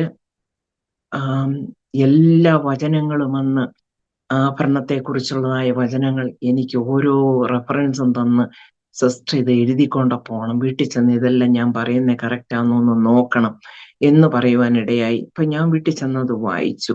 അപ്പം എൻ്റെ കുഞ്ഞുങ്ങളെ നോക്കുവാൻ ഒരു മോൻ വിൽസൺ എന്ന് പറഞ്ഞൊരു പൈതലൂടെ ഞങ്ങളുടെ കൂടെ ഉണ്ടായിരുന്നു. അപ്പൊ ഞാനും അവനും കൂടെ പറയാം, അമ്മമ്മേ ബാ നമുക്ക് നോക്കാം. ഞങ്ങൾ ഇരുന്ന് അത് നോക്കി പഠിക്കുമായിരുന്നു. അപ്പോൾ സത്യം സത്യം സത്യം എന്ന് എൻ്റെ മനസ്സിൽ വരും. അങ്ങനെ ഇരിക്കുന്ന സമയത്ത് ഞാൻ ചർച്ചിൽ പോകാൻ അവരെന്നെ ഒത്തിരി വിളിക്കുമായിരുന്നു. ഞാൻ പോയില്ല. എന്നാൽ എൻ്റെ ഹസ്ബൻഡിൻ്റെ കസിൻ ബ്രദർ, അതായത് ബോംബെ VT ചർച്ച് ഓഫ് ഗോഡിൽ പോയിക്കൊണ്ടിരിക്കുന്ന ജെയിംസ് മലയിൽ, അപ്പൊ എന്നോട് പറഞ്ഞു, അമ്മാമേ എൻ്റെ കൂടെ ഒരു ദിവസം ചർച്ചിൽ വരാൻ പറഞ്ഞു. അങ്ങനെ ഞാൻ എന്താണെന്നറിയില്ല, ഞാനും കുഞ്ഞുങ്ങളുമായി ചർച്ചിൽ കടന്നുപോയി. അത് ഏപ്രിൽ മെയ് മാസത്തിലാണ് 96. അങ്ങനെ പൊക്കൊണ്ടിരുന്ന സമയം ബൈബിൾ സ്റ്റഡി പഠിച്ചുകൊണ്ടിരിക്കുന്നു. ഈ സമയത്ത് ഞാന് പെന്തക്കോസ്ത് അനുഭവത്തിൽ പോകുന്നു, അവിടെ ആരാധനയ്ക്ക് പോകുന്നു, ബൈബിൾ സ്റ്റഡിക്ക് പോകുന്നു എന്നറിഞ്ഞ് ആരെയും അറിയിക്കാതെ എൻ്റെ പിതാവ് നാട്ടിൽ നിന്നും ബോംബെക്ക് വന്നു. ഞാൻ ബെല്ലടിച്ചു. രാവിലെ വീട്ടിൽ ബെല്ലടിക്കുമ്പോൾ വാതിൽ തുറന്നപ്പോൾ എൻ്റെ പിതാവ് വന്നിരിക്കുകയാണ്. ഞാൻ ചോദിച്ചു, എന്താണ്, ഒന്നും അറിയിക്കാതെ വന്നല്ലോ എന്ന് പറഞ്ഞപ്പോൾ പറഞ്ഞു, മോളെ, വീട് നിന്റേതായിരിക്കാം, പക്ഷേ ഒരു പെന്തിക്കോസ്തുകാര് ഈ വീട്ടിൽ വന്നാൽ ഞാൻ അവരുടെ മുട്ട അടിച്ചൊടിച്ചിടും എന്ന് പറയുവാനിടയായി. എനിക്ക് വല്ലാത്ത സങ്കടം. കാരണം അന്ന് വൈകുന്നേരം എൻ്റെ കൂട്ടുകാരിയും ഫാമിലിയും വരാനിരിക്കുക. അത് ഞാൻ എന്ത് ചെയ്യുമെന്ന് അറിയില്ല. അങ്ങനെ പിതാവ് അകത്ത് വന്നു. അങ്ങനെ അന്ന് വൈകിട്ട് തന്നെ എൻ്റെ ഈ പെന്തക്കോസ്ത് അനുഭവത്തിലുള്ളതായ എൻ്റെ കൂട്ടുകാരിയും ഹസ്ബൻഡും കൂടെ വീട്ടിലേക്ക് വരുവാനിടയായി. അപ്പോൾ ഞാൻ പെർമിഷൻ ചോദിച്ചു എൻ്റെ ഫാദറിനോട്, ഒന്നും ചെയ്യല്ലേ അവരെ എന്ന് പറഞ്ഞു. നമ്മൾ ഇല്ല മോളെ, ഒന്നും ചെയ്യില്ല എന്ന് പറഞ്ഞു. അങ്ങനെ ഏകദേശം 2 മാസക്കാലം എൻ്റെ പിതാവും ഇവരും ഒക്കെയും വചനം പറയുവാനും പ്രാർത്ഥിപ്പാനും ഒക്കെ കടന്നു വരുന്നതൊക്കെ കണ്ടുകൊണ്ട് പിന്നെ എൻ്റെ പിതാവും കൂടെ പ്രാർത്ഥനയ്ക്ക് പോകുവാനിടയായി. അങ്ങനെ എൻ്റെ പിതാവ് യേശു കർത്താവിനെ സ്വന്തം രക്ഷിതാവായി സ്വീകരിപ്പാനിടയായി. അപ്പോൾ ഞാൻ പ്രാർത്ഥിച്ചുകൊണ്ടിരുന്നു. എനിക്ക് സ്നാനം സത്യമാണെന്ന് മനസ്സിലായി. മെയ് മാസം 19, 97 ദൈവം എന്നെ അഭിഷേകം ചെയ്യുവാനിടയായി. എന്നാൽ അതിനൊക്കെയും മുൻപ് വളരെ ദുഃഖകരമായ ഒരു കാര്യം പറയട്ടെ. 96 മെയ്യില് എൻ്റെ ഹസ്ബൻഡ് അന്ന് ലീവിന് വരുവാൻ ഇരുന്നതാണ്. പെട്ടെന്ന് മെയ് 1, 96 ഞാൻ അറിയുവാനിടയായി എൻ്റെ പ്രിയപ്പെട്ടവൻ ഈ ലോകത്തിൽ നിന്നും മാറ്റപ്പെട്ടു എന്ന്. കുഞ്ഞുങ്ങൾ 2 പേരും വളരെ ചെറുത്. ഞാൻ പ്രാർത്ഥനയ്ക്ക് പൊയ്ക്കൊണ്ടിരിക്കുന്നു, ചർച്ചിലും പോകുന്നു, കർത്താവിനോട് കൂടുതൽ അടുത്തുകൊണ്ടിരിക്കുന്നു. വാവിട്ട് നിലവിളിച്ചു, ദൈവമേ, ഈ അവസരത്തിൽ എന്താണിത് എനിക്ക് സംഭവിച്ചത്? ഒന്നും മനസ്സിലാകുന്നില്ല. എന്ത് ചെയ്യുമെന്നറിയാതെ വളരെ മാനസികമായി തകർന്ന് നിലവിളിച്ചുകൊണ്ടിരിക്കുമ്പോൾ സ്വർഗത്തിലെ ദൈവം, എൻ്റെ മാതാവിൻ്റെ സഹോദരിയും കുടുംബവും അവിടെയുണ്ട്. പെട്ടെന്ന് അവർ ഓടി വന്നു. വിവരം അറിഞ്ഞ് എൻ്റെ ഹസ്ബൻഡിന്റെ കസിൻസ് എല്ലാം ഓടി വന്നു. അന്ന് പള്ളിയിലെ അച്ഛൻ ഓടി വന്നു. ആർക്കും എന്നെ ആശ്വസിപ്പിക്കാൻ കഴിഞ്ഞില്ല. എന്നാൽ ദൈവം പെട്ടെന്ന് ഒരു പാട്ട് അന്ന് എനിക്ക് തന്നു. സകലരുടെയും മുൻപിൽ ഇരുന്നു കൊണ്ട് ക്രിസ്തീയ ജീവിതം സൗഭാഗ്യ ജീവിതം, കർത്താവിൻ കുഞ്ഞുങ്ങൾക്ക് ആനന്ദദായകം, കഷ്ടങ്ങൾ വന്നാലും നഷ്ടങ്ങൾ വന്നാലും ക്രിസ്തയേശു നായകൻ കൂട്ടാളിയാണ് എന്നുള്ള പാട്ട് അറിയാതെ ഞാൻ പാടുവാനിടയായി. അങ്ങനെ അന്ന് രാത്രി ഒരു വിധത്തിൽ കഴിച്ചുകൂട്ടി. രാത്രിയിൽ പെട്ടെന്ന് നെക്സ്റ്റ് ഡേ, അടുത്ത ദിവസം ബോഡി നാട്ടിലേക്ക് കൊണ്ടുവരുമെന്ന് അറിഞ്ഞു. അങ്ങനെ പെട്ടെന്ന് വെളുപ്പിന് ഉള്ള ഫ്ലൈറ്റിന് ഞങ്ങൾ നാട്ടിലേക്ക് പോകാൻ ഞാനും കുഞ്ഞുങ്ങളും എൻ്റെ മാതാവിൻ്റെ സഹോദരിയും കൂടെ റെഡിയായിരിക്കുന്ന സമയം രാവിലെ മുതൽ എല്ലാവരും കരഞ്ഞു വിളിച്ചിരിക്കുകയാണ്. രാത്രിയിൽ ഞാൻ കുളിക്കുവാന് ബാത്റൂമിൽ പോയി വാവിട്ട് ഞാൻ കരഞ്ഞു, കർത്താവേ, എന്താണ് ഇതെനിക്ക് സംഭവിച്ചത് എന്ന്. എന്നാൽ സ്വർഗത്തിലെ ദൈവത്തിന്റെ ശബ്ദം ഞാനന്ന് കേൾക്കുവാൻ ഇടയായി. യെശയ്യാവിന്റെ പുസ്തകം 46:4, നിങ്ങളുടെ വാർദ്ധക്യം വരെ ഞാൻ അനന്യൻ തന്നെ, നിങ്ങൾ നരയ്ക്കുവോളം ഞാൻ നിങ്ങളെ ചുമക്കും. ഈ ശബ്ദം എനിക്കന്ന് യെശയ്യാവിന്റെ പുസ്തകത്തിൽ നിന്നാണെന്നൊന്നും അറിയില്ല. നരയ്ക്കുവോളം ചുമക്കുമെന്ന് പറഞ്ഞാൽ അങ്ങനെ ഒരു വാഗ്ദത്തം തരുവാൻ ഈ ലോകത്തിൽ ആർക്കും കഴിയുകയില്ലല്ലോ. അത് കർത്താവിന്റെ ഇമ്പമേറിയ ശബ്ദം തന്നെയാണ്.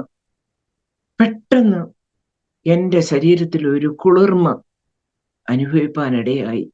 ഞാൻ അവിടെ നിന്ന് പറഞ്ഞു, കർത്താവേ, നീ എൻ്റെ കൂടെ ഉണ്ടല്ലോ എന്ന്. അങ്ങനെ ഞാൻ അല്പം ധൈര്യം എനിക്ക് കർത്താവ് തന്നു. പിറ്റേ ദിവസം നാട്ടിൽ കടന്നു ചെന്നു. എന്നാൽ ബക്രീദിന്റെ റംസാന്റെ ടൈം ആയിരുന്നത് കൊണ്ട് 22ാമത്തെ ദിവസമാണ് ആ ബോഡി നാട്ടിൽ കൊണ്ടുവരുവാനിടയായത്.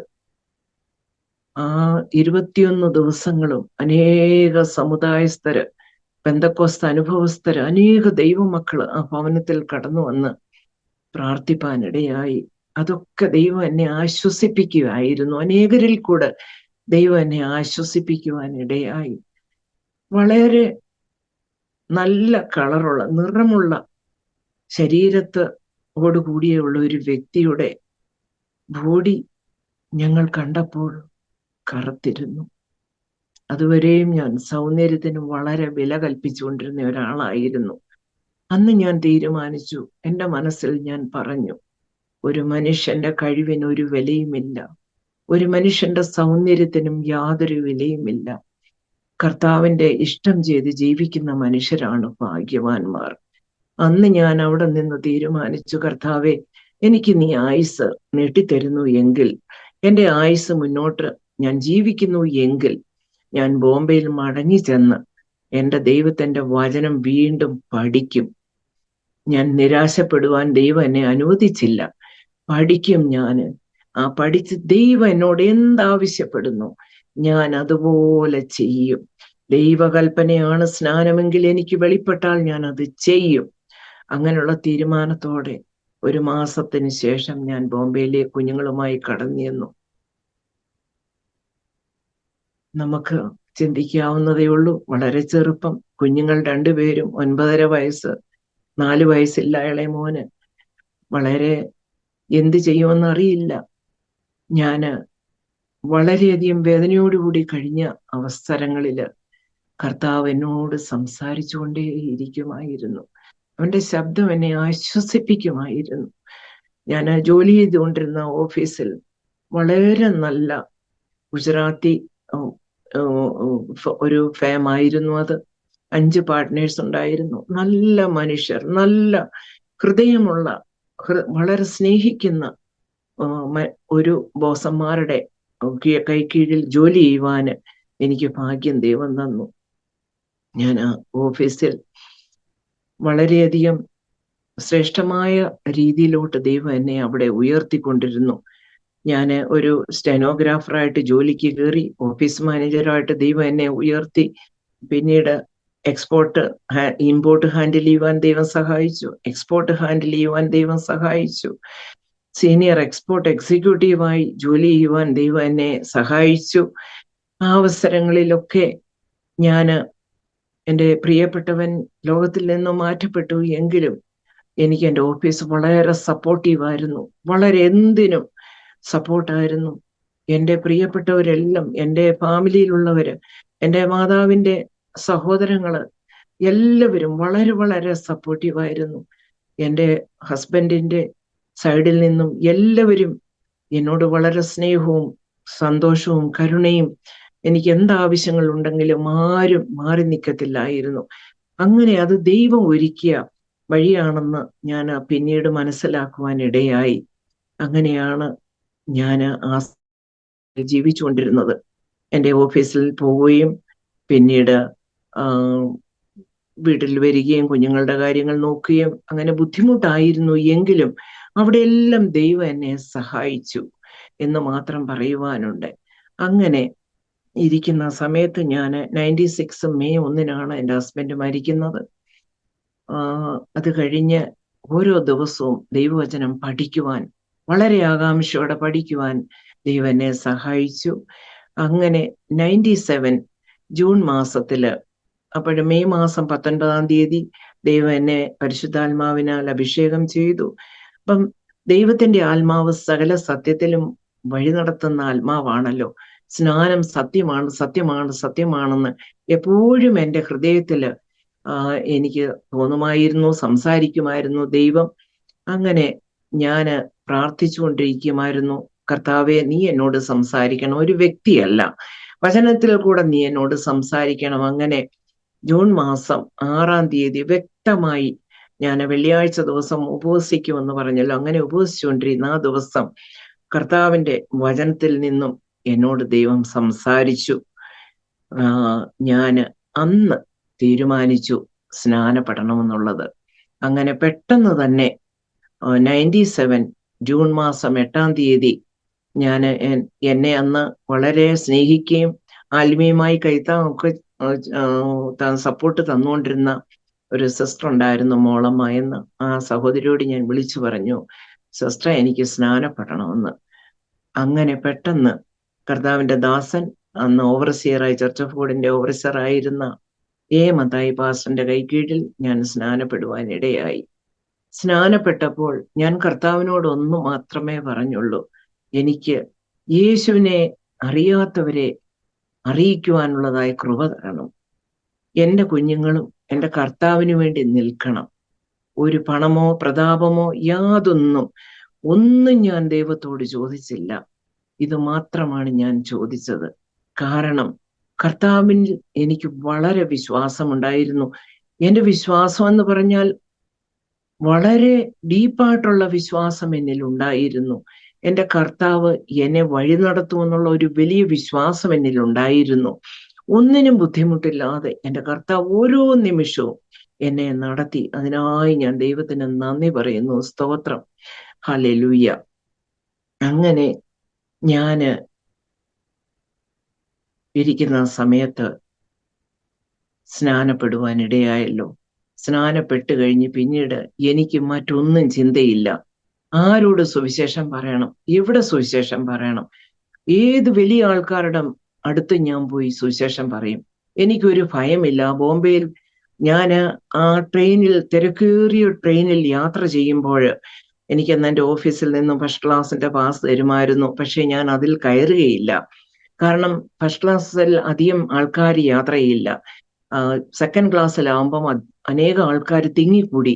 അവരുടെ എല്ലാം മുൻപിൽ ഞാൻ ഈ ട്രാക്ട് എടുത്തുയർത്തിക്കൊണ്ട് ഞാൻ പറയും, believe in Lord Jesus Christ, you and your family will be saved.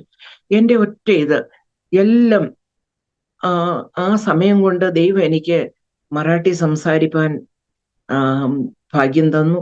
Marathi, Hindi, English, Malayalam, Tamil ഈ ഭാഷകളിലെല്ലാം എനിക്കറിയാവുന്ന രീതിയിൽ ഞാൻ എൻ്റെ കർത്താവിനെ ട്രെയിനിൽ ഉയർത്തുമായിരുന്നു.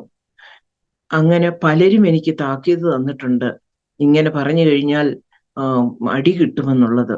ഞാൻ പറഞ്ഞു, അടിച്ചാലും വേണ്ടില്ല, എൻ്റെ കർത്താവിനെ ഞാൻ ഉയർത്തും.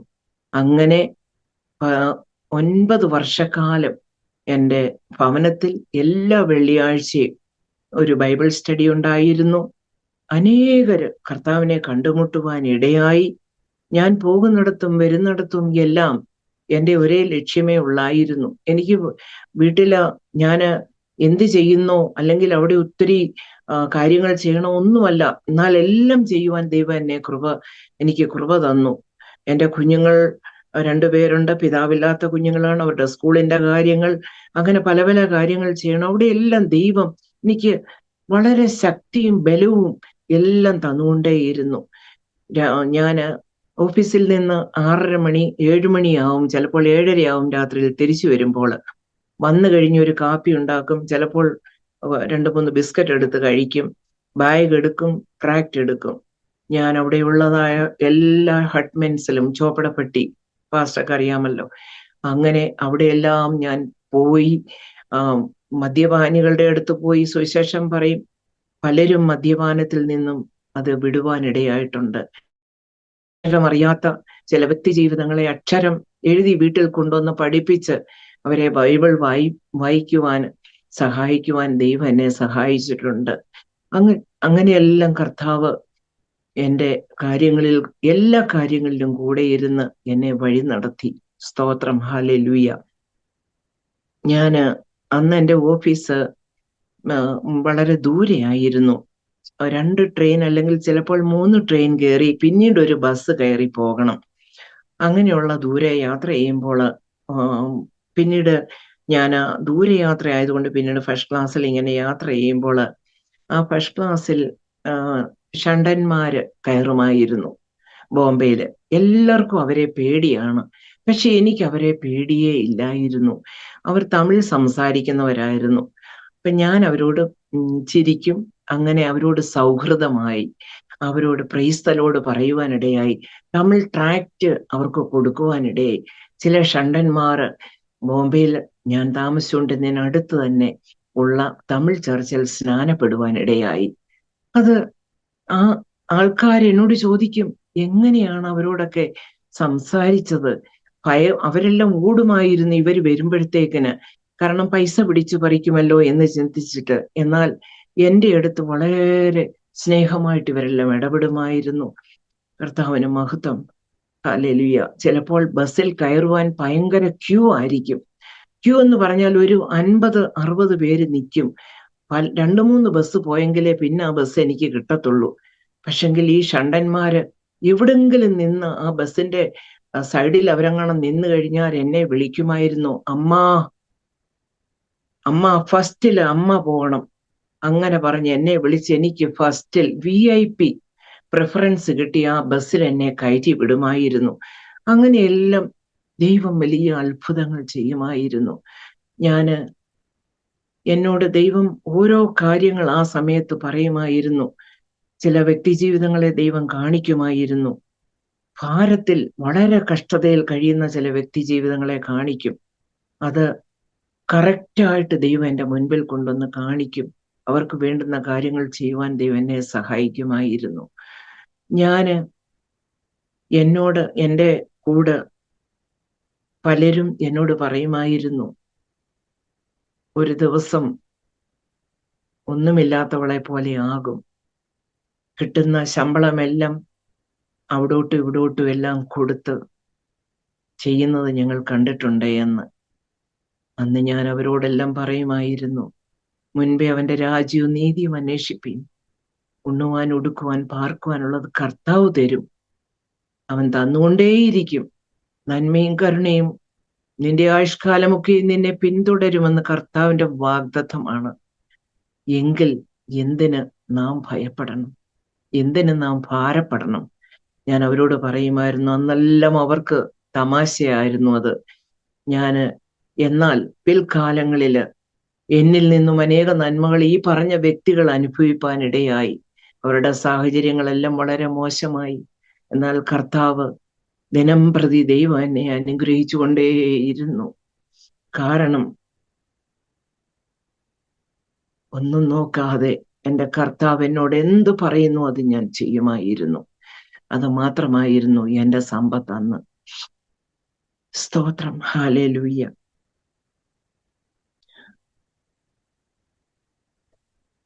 ഞാൻ പറഞ്ഞുവല്ലോ, 9 വർഷക്കാലം അടിയന്റെ ഭവനത്തിൽ ബൈബിൾ സ്റ്റഡി നടക്കുമായിരുന്നു. ചിലപ്പോൾ ആ ചെറിയ ഫ്ലാറ്റിൽ 65-70 പേര് തിങ്ങിക്കൂടിയിരുന്ന് ഫാസ്റ്റിംഗ് പ്രെയർ നടക്കുവാൻ ദൈവം സഹായിച്ചിട്ടുണ്ട്. അതൊക്കെയും എത്രയോ പേർക്ക് അനുഗ്രഹമാകുവാൻ ദൈവം എന്നെ ഉപയോഗിച്ചിട്ടുണ്ട്. ഇതിനിടയ്ക്ക് ഞാൻ ഒരു കാര്യം പറയട്ടെ ദേവദാസനെ. ആഭരണം ഇടുന്നത് തെറ്റാണോ എന്ന് ഞാൻ പറയുന്നില്ല. എന്നാൽ ഞാൻ ഒരു വലിയ ആഭരണ കൊതിച്ചിയായിരുന്നു. ആഭരണം ഊരിക്കഴിഞ്ഞാൽ എനിക്കെന്തോ ഒരു വിലക്കുറവ് സംഭവിക്കുമെന്നായിരുന്നു ഞാൻ ചിന്തിച്ചിരുന്നത്. കാരണം ഞാൻ ഒരു സമയത്ത് എൻ്റെ കർത്താവിനെ അറിയുന്നതിന് മുൻപ് ദൈവത്തെ ഭയമുണ്ട്, ഭക്തിയുണ്ട്, എങ്കിലും ഒരു ഈഗോയിസ്റ്റുമായിരുന്നു. എന്നോട് വന്ന് വേണമെങ്കിൽ ആൾക്കാർ സംസാരിക്കണം, എനിക്കൊന്നിനും വലിയ ബുദ്ധിമുട്ടില്ലല്ലോ എന്നൊരു ഭാവമുണ്ടായിരുന്നു. എന്നാൽ എൻ്റെ കർത്താവിൻ്റെ സന്നിധിയിൽ ഞാന് 0 എന്ന് സമർപ്പിക്കാൻ, ഒന്നുമില്ല ഏതുമില്ല എന്ന് സമർപ്പിച്ചപ്പോൾ എൻ്റെ കർത്താവ് എന്നോട് ഓരോ ദിവസവും സംസാരിപ്പാനിടയായി. ഈ ലോകത്തിലുള്ളതെല്ലാം നശ്വരമാണെന്ന് മനസ്സിലാക്കുവാൻ ഇടയായി. ഇന്ന് കണ്ട് നാളെ വാടിപ്പോകുന്ന വയലിലെ ചെടി പോലെ, പൂ പോലെയാണ് നമ്മുടെ ജീവിതമെന്ന് ദൈവം എന്നോട് ഇടപെട്ട് സംസാരിച്ചു കൊണ്ടിരുന്നു.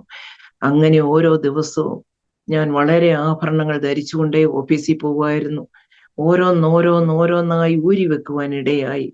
എന്നാൽ സ്നാനത്തിന് മുൻപ് കമ്മലും മാലയും ഇടുമായിരുന്നത് ഊരാൻ വലിയ ബുദ്ധിമുട്ടായിരുന്നു. എന്നാൽ എനിക്ക് വചനമൊക്കെയും അറിയാമായിരുന്നു. എങ്കിലും എന്നെ ഓഫീസിൽ വില കൽപ്പിക്കുമോ, കൂട്ടുകാർ വില കൽപ്പിക്കുമോ, വഴിയാത്രയിൽ ആൾക്കാർ അറിയുന്നവർ വില കൽപ്പിക്കുമോ, വീട്ടുകാർ വില കൽപ്പിക്കുമോ എന്നൊക്കെ ചിന്തിച്ചുകൊണ്ടിരുന്നു. അന്ന് തലേ ദിവസം രാത്രിയിൽ എൻ്റെ പിതാവിൻ്റെ കൂടെ ഉണ്ട്, എൻ്റെ കുഞ്ഞുങ്ങളുണ്ട്. മോനന്ന് 9.5 വയസ്സേ ഉള്ളൂ, ഞാൻ 10 വയസ്സാകുന്നു, അത്രയേ ഉള്ളൂ. ഞാൻ ഈ ആഭരണത്തെ കുറിച്ചുള്ള വലിയ വേവലാതിയായി.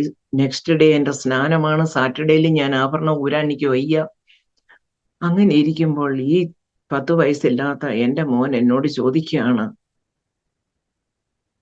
Mummy, God has given you enough beauty.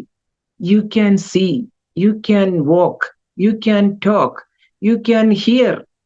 All your organs are working. എല്ലാ അവയവങ്ങളും നന്നായി മമ്മിയുടെ വർക്ക് ചെയ്യുന്നുണ്ട്. മമ്മിക്ക് എന്തിനാണ് ഈ ആഭരണം? എന്നെ അത് വല്ലാതെ ചിന്തിപ്പിക്കുവാൻ ഇടയായി. അങ്ങനെ പെട്ടെന്ന് ഞാൻ തീരുമാനിച്ചു, എൻ്റെ കുഞ്ഞിന് ഇത്രമാത്രം ഒരു ഉൾക്കാഴ്ച ഉണ്ടായല്ലോ എന്ന് പെട്ടെന്ന് ഞാൻ ചിന്തിപ്പാനിടയായി. എനിക്ക് ആഭരണം വേണ്ട. അതാണ് ആഭരണം ഞാൻ ഊരുവാനുള്ള കാരണം.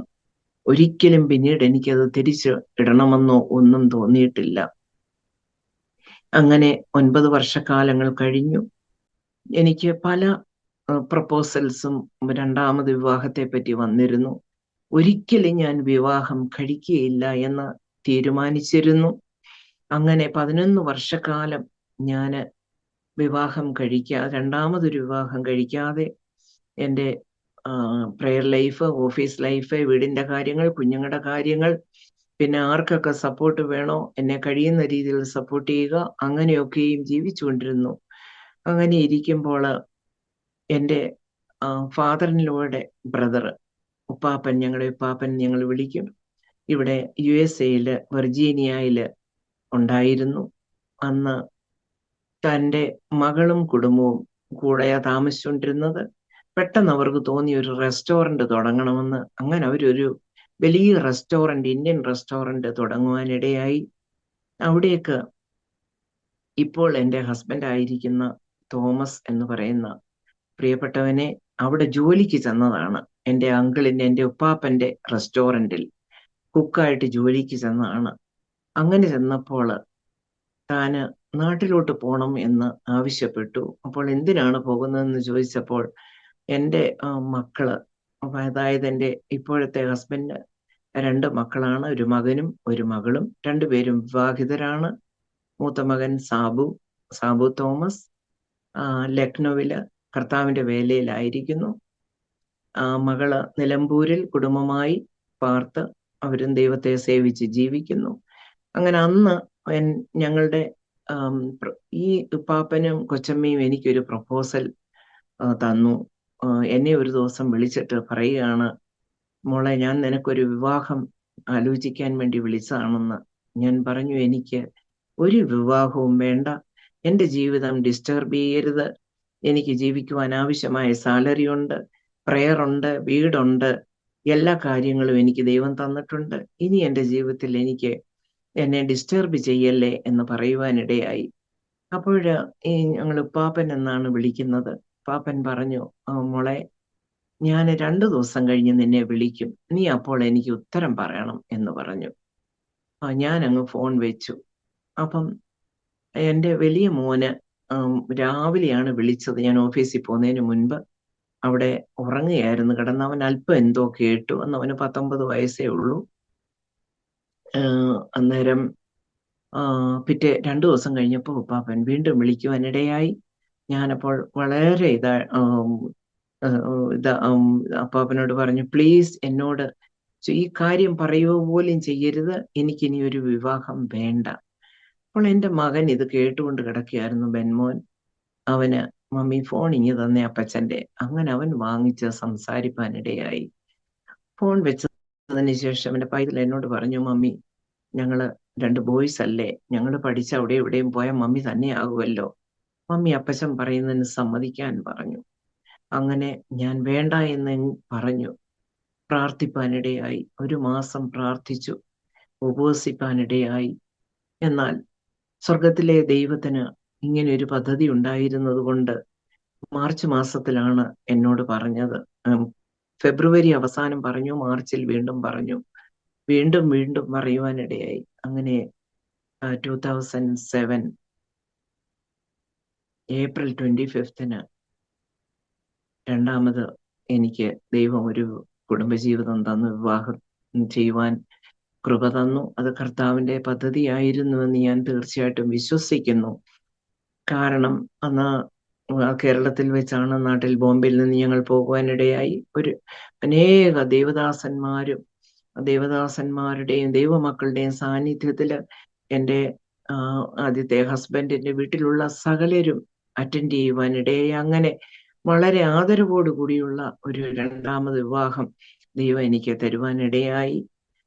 അത് 2007 ഏപ്രിൽ 25 എന്നാൽ 2006 ഒക്ടോബർ 22 22 ഞാൻ ബോംബെയിൽ ഒരു ഫാസ്റ്റിംഗ് പ്രേയറിൽ ഇരിക്കുമ്പോൾ തിരുവനന്തപുരത്തു നിന്ന് വന്ന ഒരു കർത്താവിന്റെ ദാസൻ എന്നോട് ഒരു ദൂത് പറയുകയാണ്, മകളെ, നീ ഇപ്പോൾ ഒറ്റ കാള വലിക്കുന്ന ഒരു കാളവൻ.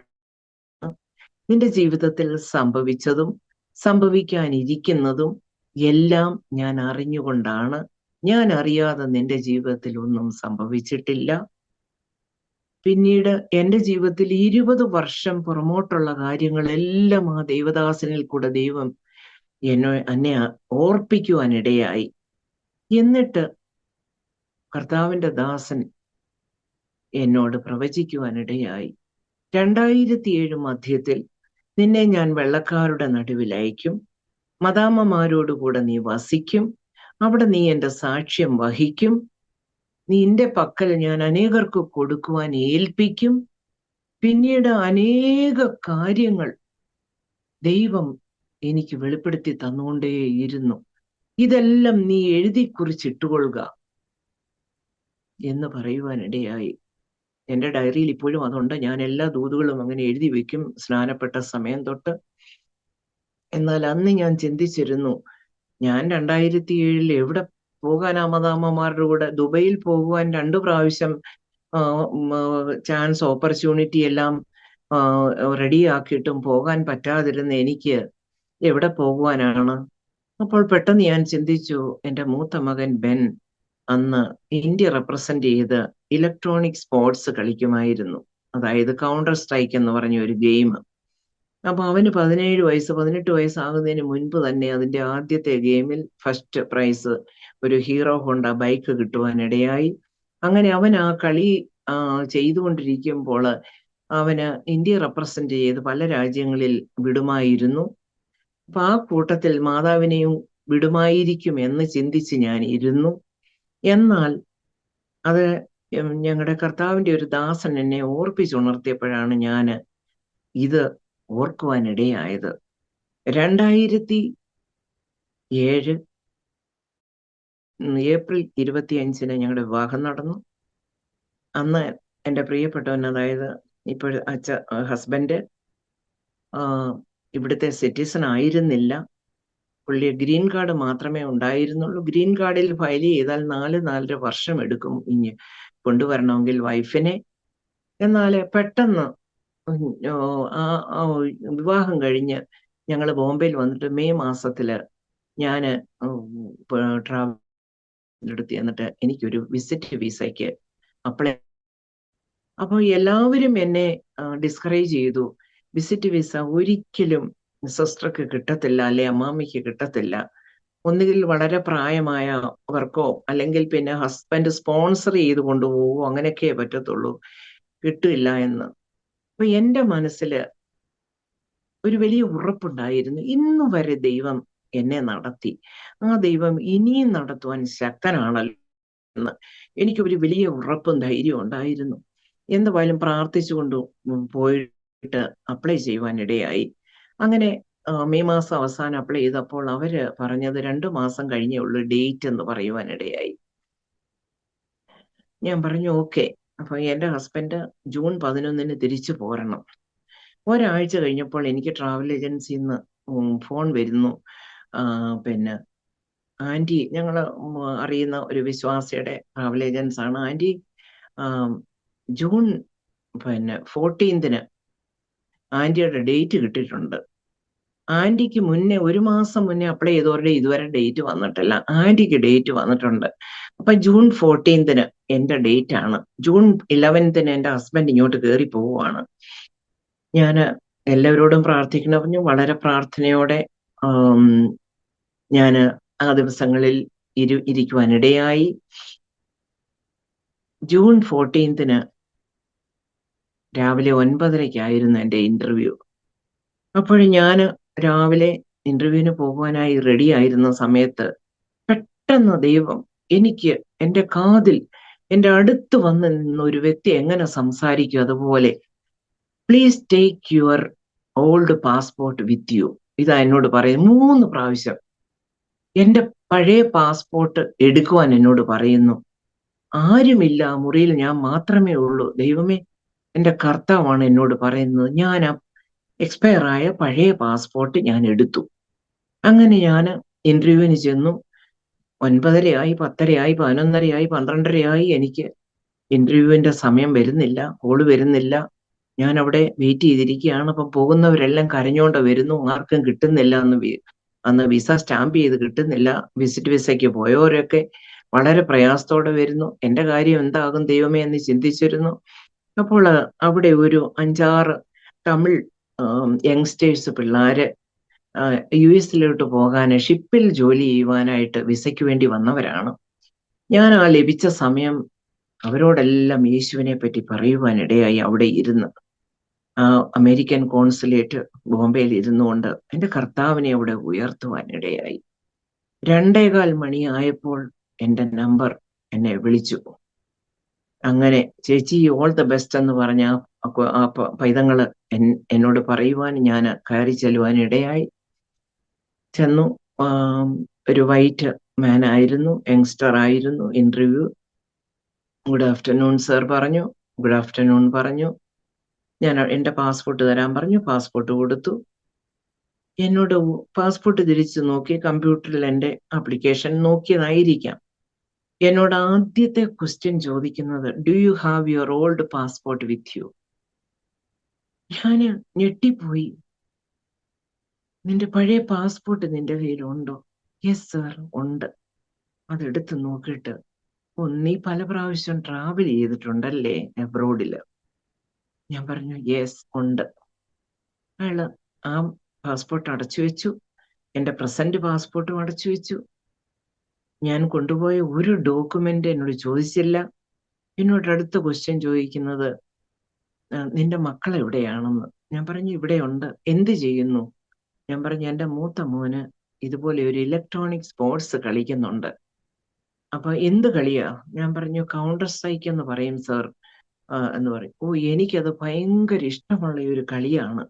എന്നോട് ഇങ്ങോട്ട് പറയും. പിന്നെ അതിനെപ്പറ്റി അദ്ദേഹം എന്നോട് അങ്ങ് സംസാരിക്കുക. അങ്ങനെ സംസാരിച്ചിട്ട് ഒരു 2 സെക്കൻഡ് കഴിഞ്ഞ് ഞാനപ്പോ ഫയല് പിടിച്ചോണ്ട് നിൽക്കുക. ഡോക്യുമെന്റ്, ഓഫീസിലെ ലെറ്റർ, ബാങ്ക് സ്റ്റേറ്റ്മെന്റ് എല്ലാം കാണിക്കണമല്ലോ.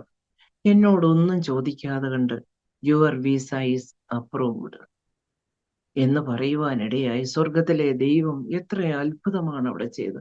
അങ്ങനെ കർത്താവിന്റെ ദാസനെ ഞാന് പെട്ടെന്ന് ഇവിടേക്ക് കുറച്ച് 2-3 മാസം കഴിഞ്ഞേ പോരുന്നുള്ളൂ എന്ന് ചിന്തിച്ചു.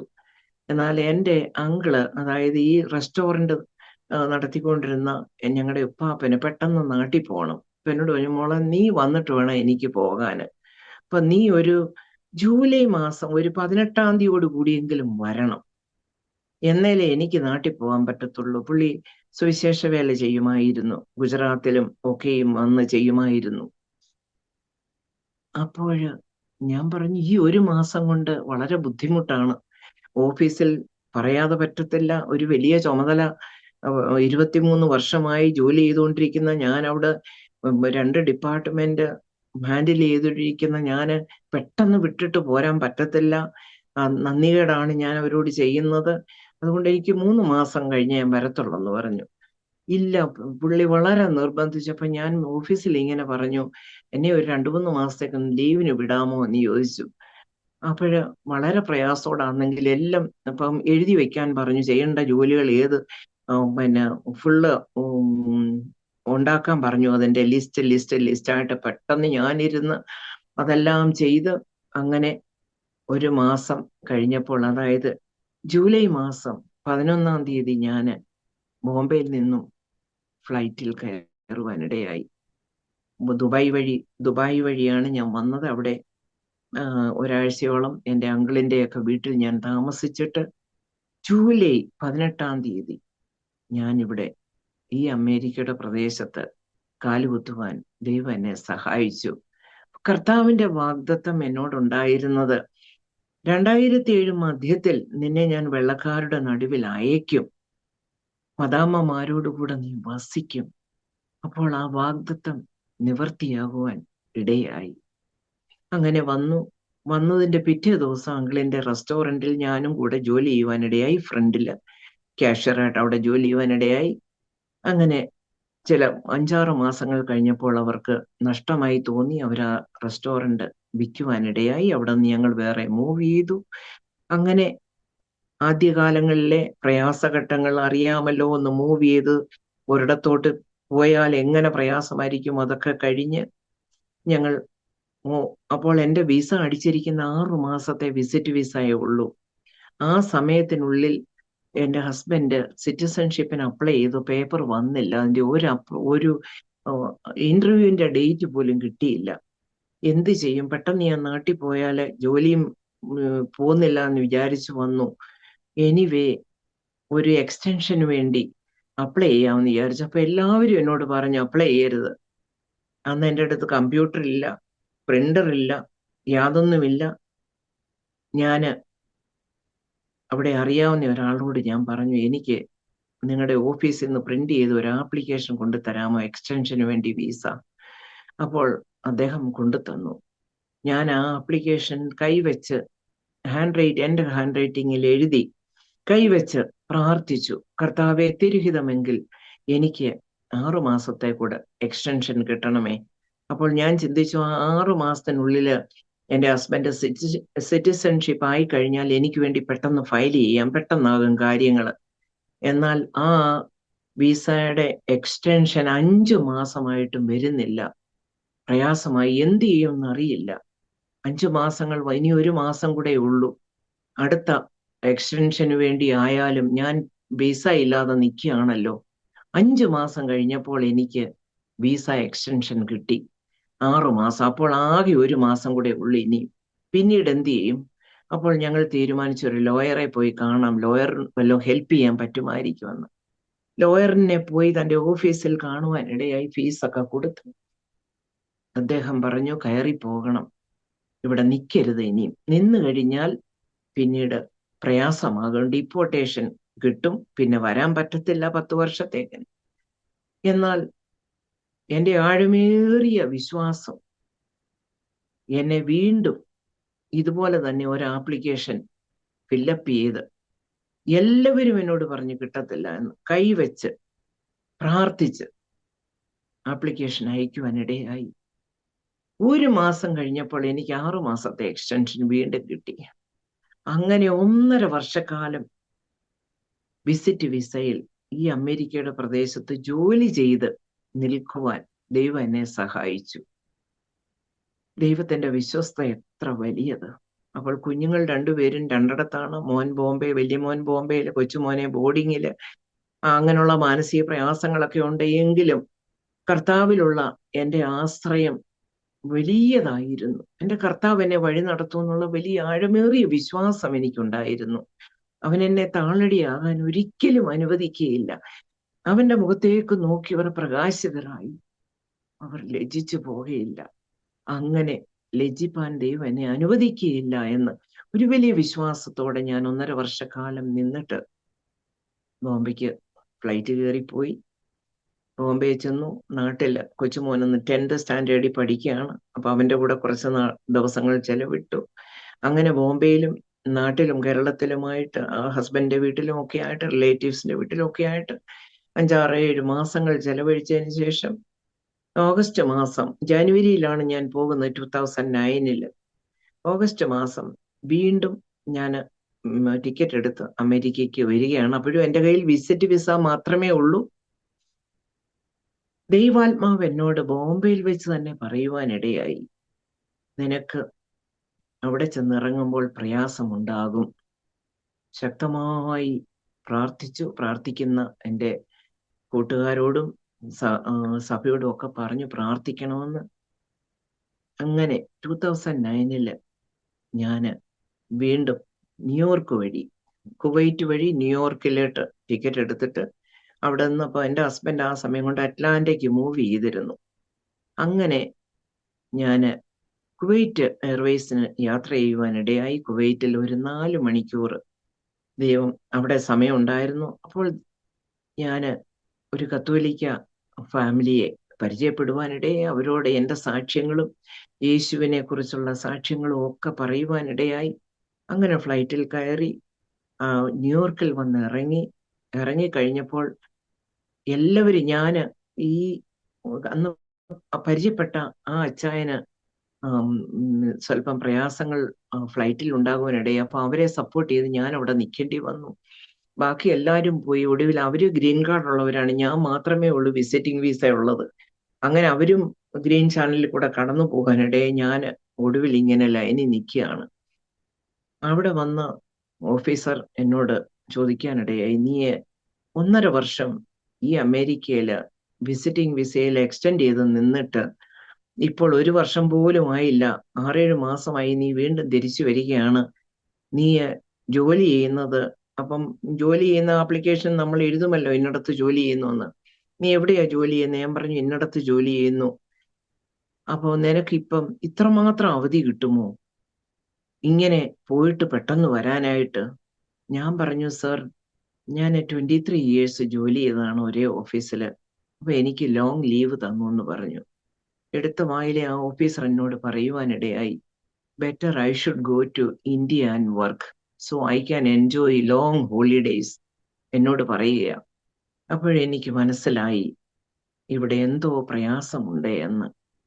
പെട്ടെന്ന് അയാള് ഒരു മെസ്സേജ് ഏത് റൂമിലോട്ട് അയച്ചെന്നറിയില്ല, പെട്ടെന്ന് അയാളെ ഒരു ബെല്ല് പോലെ സാധനത്തില് പ്രസ് ചെയ്തിട്ട് 1 മിനിറ്റിനകം ഒരു ഓഫീസർ വരാനിടയായി.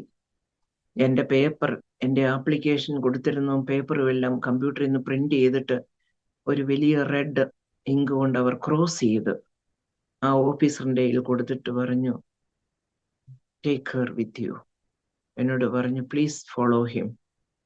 എന്നെ അവര് ഡീപ്പോർട്ട് ചെയ്യാനുള്ള റൂമിലേക്ക് കൊണ്ടു ചെന്നിരുത്തി. എൻ്റെ അവസ്ഥ എന്തെന്ന് എനിക്കും ദൈവത്തിനും മാത്രമേ അറിയുള്ളായിരുന്നു അന്ന്. എനിക്ക് പുറമേ കാണിക്കാൻ പറ്റില്ല. ഓഫീസേഴ്സ് എല്ലാം നമ്മളെ വാച്ച് ചെയ്തുകൊണ്ടേയിരിക്കുന്നു. 100-100ഓളം പേരിരിപ്പുണ്ട് ആ ഡീപ്പോർട്ടേഷൻ റൂമില്. ചൈനക്കാര്, ഇന്ത്യക്കാര്, നേപ്പാളീസ്, പല പല പല രാജ്യക്കാരിരിപ്പുണ്ട്. അവിടെ കൊണ്ടുചെന്ന് എന്നോട് പറഞ്ഞു, ഇവിടെ ഇരുന്നോളാൻ പറഞ്ഞു.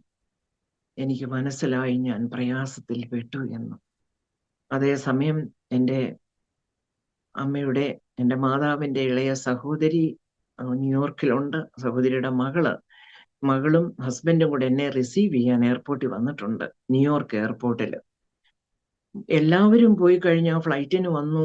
സമയവും കഴിഞ്ഞിട്ട് എന്നെ കാണുന്നില്ല. അവൾ വല്ലാതെ ഭാരത്തിലായി. അവൾ അവിടെ കയറി കുവൈറ്റ് എയർവേസിൽ എൻക്വയറി ചെയ്തു. എൻ്റെ പേര് പറഞ്ഞപ്പോൾ അവർ പറയാ, ഈ പേരുള്ള ആള് ഈ ഫ്ലൈറ്റിന് വന്നിട്ടില്ല എന്ന്. വീണ്ടും അവൾ ഭാരപ്പെടാൻ തുടങ്ങി. എന്ത് ചെയ്യുമെന്ന് അറിയില്ല. അവൾ പെട്ടെന്ന് അവിടെ മമ്മിയെ വിളിക്കുന്നു, എന്ത് ചെയ്യണം അറിയില്ലല്ലോ എന്ന്. വീണ്ടും അവൾ അന്വേഷിച്ചപ്പോൾ 2 അറ്റൻഡേഴ്സ് എൻ്റെ പേരൊരു ബോർഡിൽ എഴുതിക്കൊണ്ട് ഇങ്ങനെ പിടിച്ചുകൊണ്ട് ഞാൻ ഇരിക്കുന്ന റൂമിന്റെ അതിലേക്കൂടെ പാസ് ചെയ്തപ്പോൾ ഞാൻ കണ്ടപ്പോൾ കൈ കാണിച്ചു. ഞാനാണ്, എൻ്റെ പേരാണത്. അപ്പോൾ എന്നോട് പറഞ്ഞു, നിന്റെ സിസ്റ്റർ വെയിറ്റ് ചെയ്യുന്നു വെളിയിലെന്ന്. ഞാൻ പറയുവാനിടയായി, ഞാൻ ഇവിടെ ഇരിപ്പുണ്ടെന്ന് പറയണമെന്ന് ചെന്ന്. അപ്പോൾ അവർ പറഞ്ഞു, ഇന്ന സ്ഥലത്തിരിക്കുകയാണെന്ന്.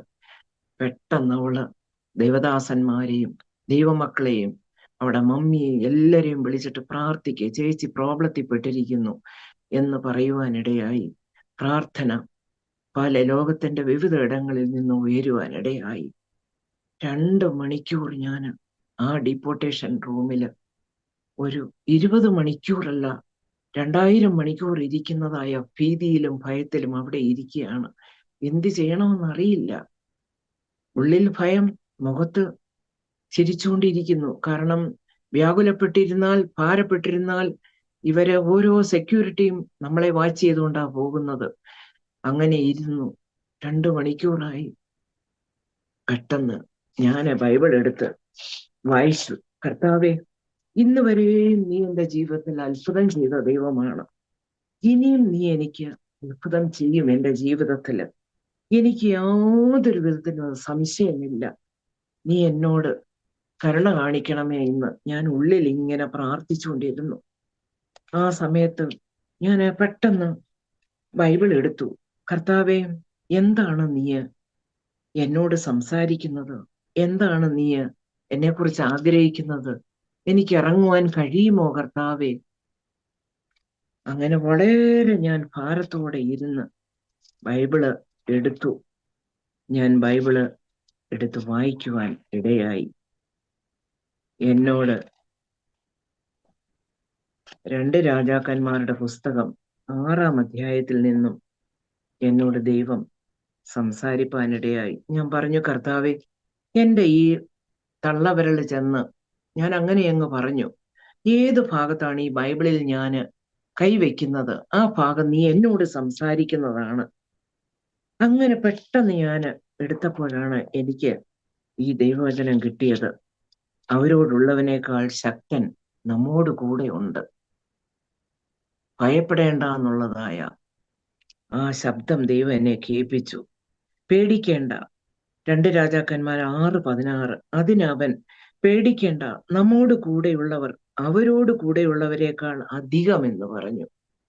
ഞാൻ പറഞ്ഞു, കർത്താവേ, അവരോട് 1 ഓഫീസർ വന്നു, 2 ഓഫീസർ വന്നു, എൻ്റെ കൂടെ എൻ്റെ കർത്താവ് ഉണ്ട്. ശക്തിമാനായ എൻ്റെ കർത്താവ് എൻ്റെ കൂടെ ഉള്ളപ്പോൾ ഞാൻ എന്തിനു ഭയപ്പെടണം? ബൈബിൾ ഞാൻ അടച്ചു, കണ്ണടച്ച് പ്രാർത്ഥിച്ചു, ദൈവമേ, എന്നെ 2 ദിവസത്തേക്കിനെങ്കിലും നീ ഇവിടെ നിന്ന് ഇറക്കണമേ. നീ എന്നെ ലജ്ജിപ്പിക്കരുതേ കർത്താവേ. അങ്ങനെ എൻ്റെ കർത്താവിന്റെ സന്നിധിയില് ഞാൻ ഞരങ്ങി പ്രാർത്ഥിച്ചുകൊണ്ടിരുന്നപ്പോൾ കണ്ണു തുറന്നു നോക്കിയപ്പോൾ ഒരു ഓഫീസർ എൻ്റെ പേര് വിളിക്കുകയാണ്. Come to my cabin. ഞാൻ അങ്ങനെ അദ്ദേഹത്തിരുന്ന ഓഫീസ് റൂമിലോട്ട് ചെന്നു. അവിടെ ചെന്നിരുന്നപ്പോൾ ഈ ആദ്യമേ ചോദിച്ച ഓഫീസർ എന്നോട് ചോദിച്ച അതേ questions, why did you come again, പിന്നെയും ചോദിക്കുകയാണ്. ഞാൻ ഉത്തരവൊക്കെ പറഞ്ഞു. ഞാൻ പറഞ്ഞു, സർ, എനിക്ക് ഒരു 2 ദിവസത്തേക്കിനെങ്കിലും ഒന്ന് പോയാൽ മതി. കാരണം എനിക്കൊരു മാരേജ് അറ്റൻഡ് ചെയ്യണം. അങ്ങനെ പറയാൻ പറ്റൂ. എനിക്കത് വാസ്തവത്തിൽ ഒരു മാരേജ് ഉണ്ട്. എനിക്കൊരു കുറി ബോംബെയിൽ അയച്ചു തന്നിരുന്നു. ഈ അറ്റ്ലാന്റയിലുള്ള ഒരു ടെന്നസി എന്ന് പറഞ്ഞ സ്ഥലത്ത് നെക്സ്റ്റ് സ്റ്റേറ്റാ, ഇവിടുന്ന് അടുത്തെ. അവിടെയുള്ള ഒരു അമ്മാമ്മയുടെ മകളുടെ കല്യാണം ഉണ്ടായിരുന്നു. അതിന്റെ കുറി എൻ്റെ കയ്യിലുണ്ട്. പിന്നെ എൻ്റെ അങ്കിളിനെയൊക്കെ എനിക്ക് കാണണം. ഹസ്ബൻഡിന്റെ പേരെന്തെങ്കിലും പറഞ്ഞു കഴിഞ്ഞാൽ അവിടെ ഇറക്കുകയില്ല. കാരണം ഫയൽ ചെയ്ത് വരണം. അതുകൊണ്ടൊന്നും ഞാൻ പറയാതെ അവിടെ ഇരുന്നു, പ്രാർത്ഥിച്ചുകൊണ്ടേ ഇരുന്നു. എന്നോട് ആ ഓഫീസർ പറയുവാണ്, sorry, you have to go back.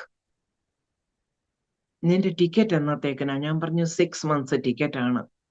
6 months ticket എടുത്തേച്ച് നീ പറയാ 3 ദിവസം മതി, 2 ദിവസം മതി എന്നൊക്കെ പറഞ്ഞാൽ ഞാൻ പറഞ്ഞു, ഞാൻ പ്രീപോൺ ചെയ്തോളാം ടിക്കറ്റ്.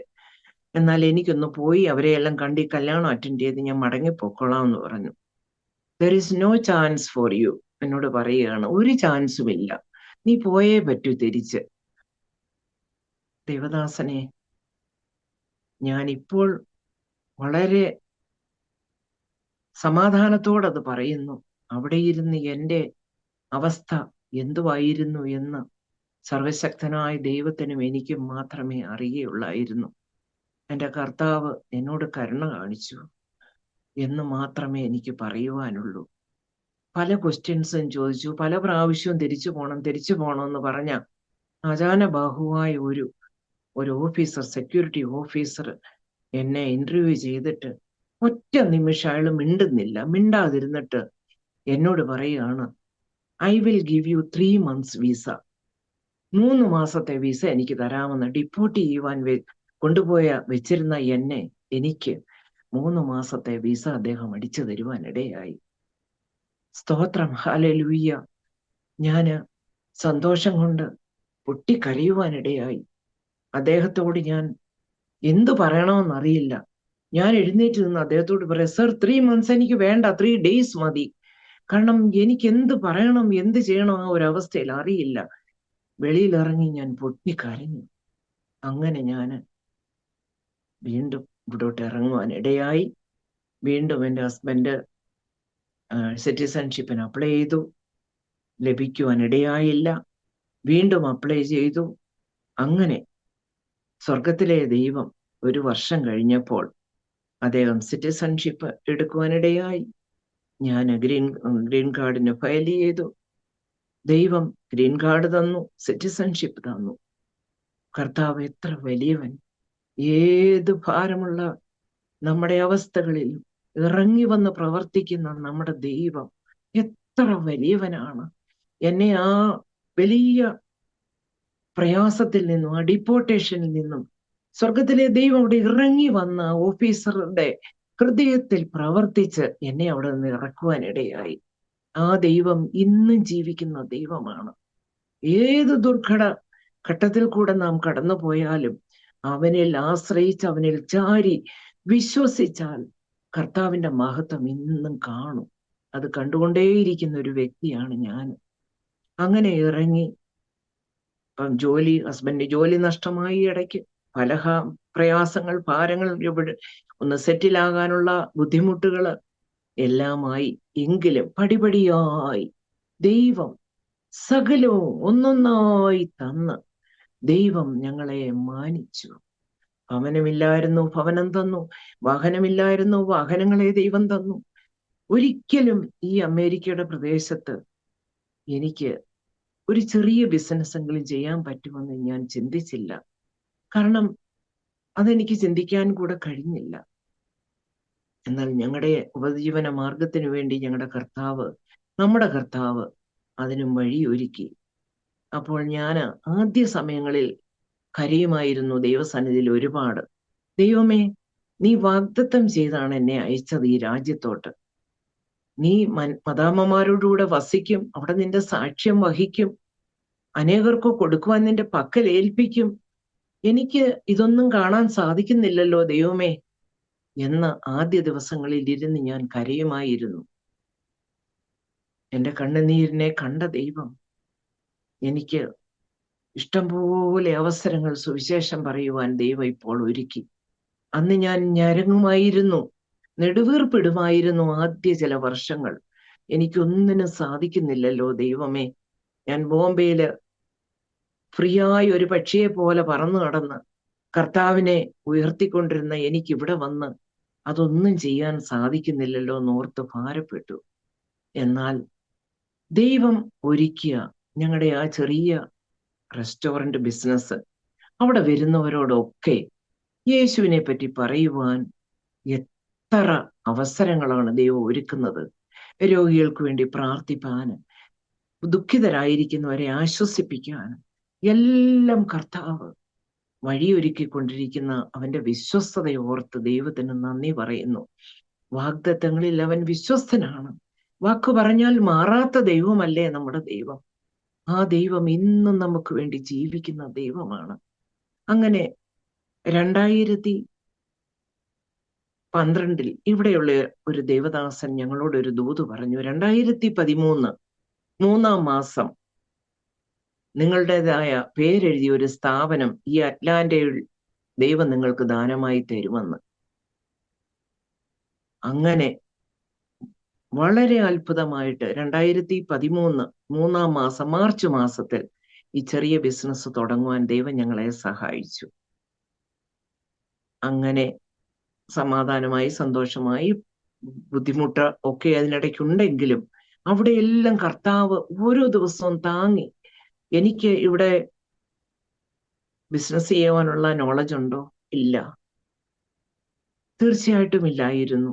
എന്നാൽ ഓരോ സ്റ്റെപ്പും ദൈവം പഠിപ്പിച്ചു.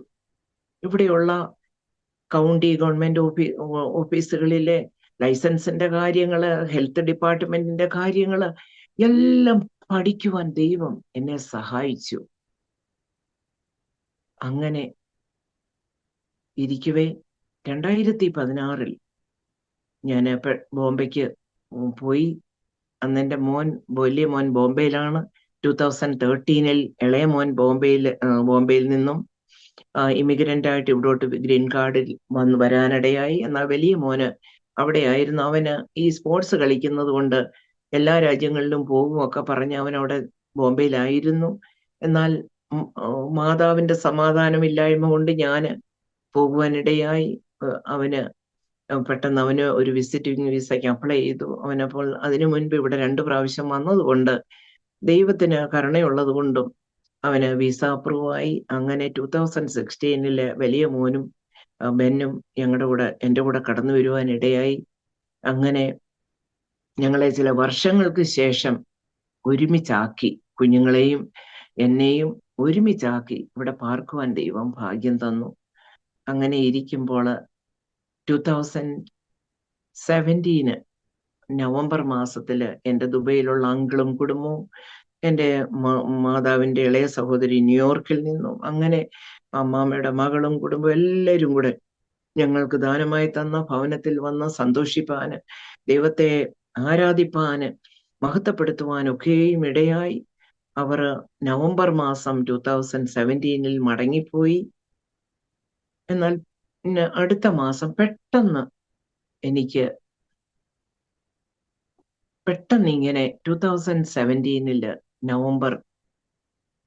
നവംബർ മാസം അവസാനമായപ്പോൾ ഗ്യാസ് പോലെ വയറ് വീർത്ത് വരുന്നത് പോലെ, ഇങ്ങനെ ബ്ലോട്ട് ആകുന്ന പോലെ പെട്ടെന്ന് തോന്നി.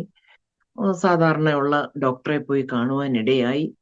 അപ്പോൾ ആ ഡോക്ടർ പറഞ്ഞു അത് എച്ച് പൈലോരി ബാക്ടീരിയ ആണ്, 14 ദിവസത്തെ ആന്റിബയോട്ടിക്സ് കഴിച്ചാൽ അതങ്ങ് പോകുമെന്ന് പറഞ്ഞു. അപ്പോൾ അങ്ങനെ ആ ആന്റിബയോട്ടിക്സ് കഴിക്കുവാനിടയായി. പക്ഷെങ്കിൽ യാതൊരു കുറവുമില്ല, വയറ് ബ്ലോട്ട് ചെയ്ത് വീർത്തുകൊണ്ടേയിരിക്കുന്നു. അപ്പോഴും ജോലി ചെയ്യുന്നുണ്ട് കടയിൽ. ഞാനും കൂടെയാണ് കുക്ക് ചെയ്യുന്നത്. അങ്ങനെ ജോലി ചെയ്യുന്നു. അപ്പോൾ അതിന് യാതൊരു പ്രയാസവുമില്ലാതെ, ഇങ്ങനെയുള്ള പ്രയാസം വയറ്റിൽ ഉണ്ടെങ്കിലും അതൊന്നും ഈ ജോലിയെ ബാധിക്കാതെ ജോലി ചെയ്തുകൊണ്ടേയിരിക്കുന്നു. പിന്നീട് അത് വീണ്ടും വളരെ ശക്തമായി എനിക്ക് കുനിയുവാൻ പറ്റാതായി. പെട്ടെന്ന് സോണോഗ്രാഫി എടുക്കുവാൻ ഞാൻ അങ്ങോട്ട് ഡോക്ടറോട് പറഞ്ഞു, ഡോക്ടർ സോണോഗ്രാഫി എടുത്ത് നോക്കിയാലേ അറിയുള്ളൂ എന്താണെന്ന്.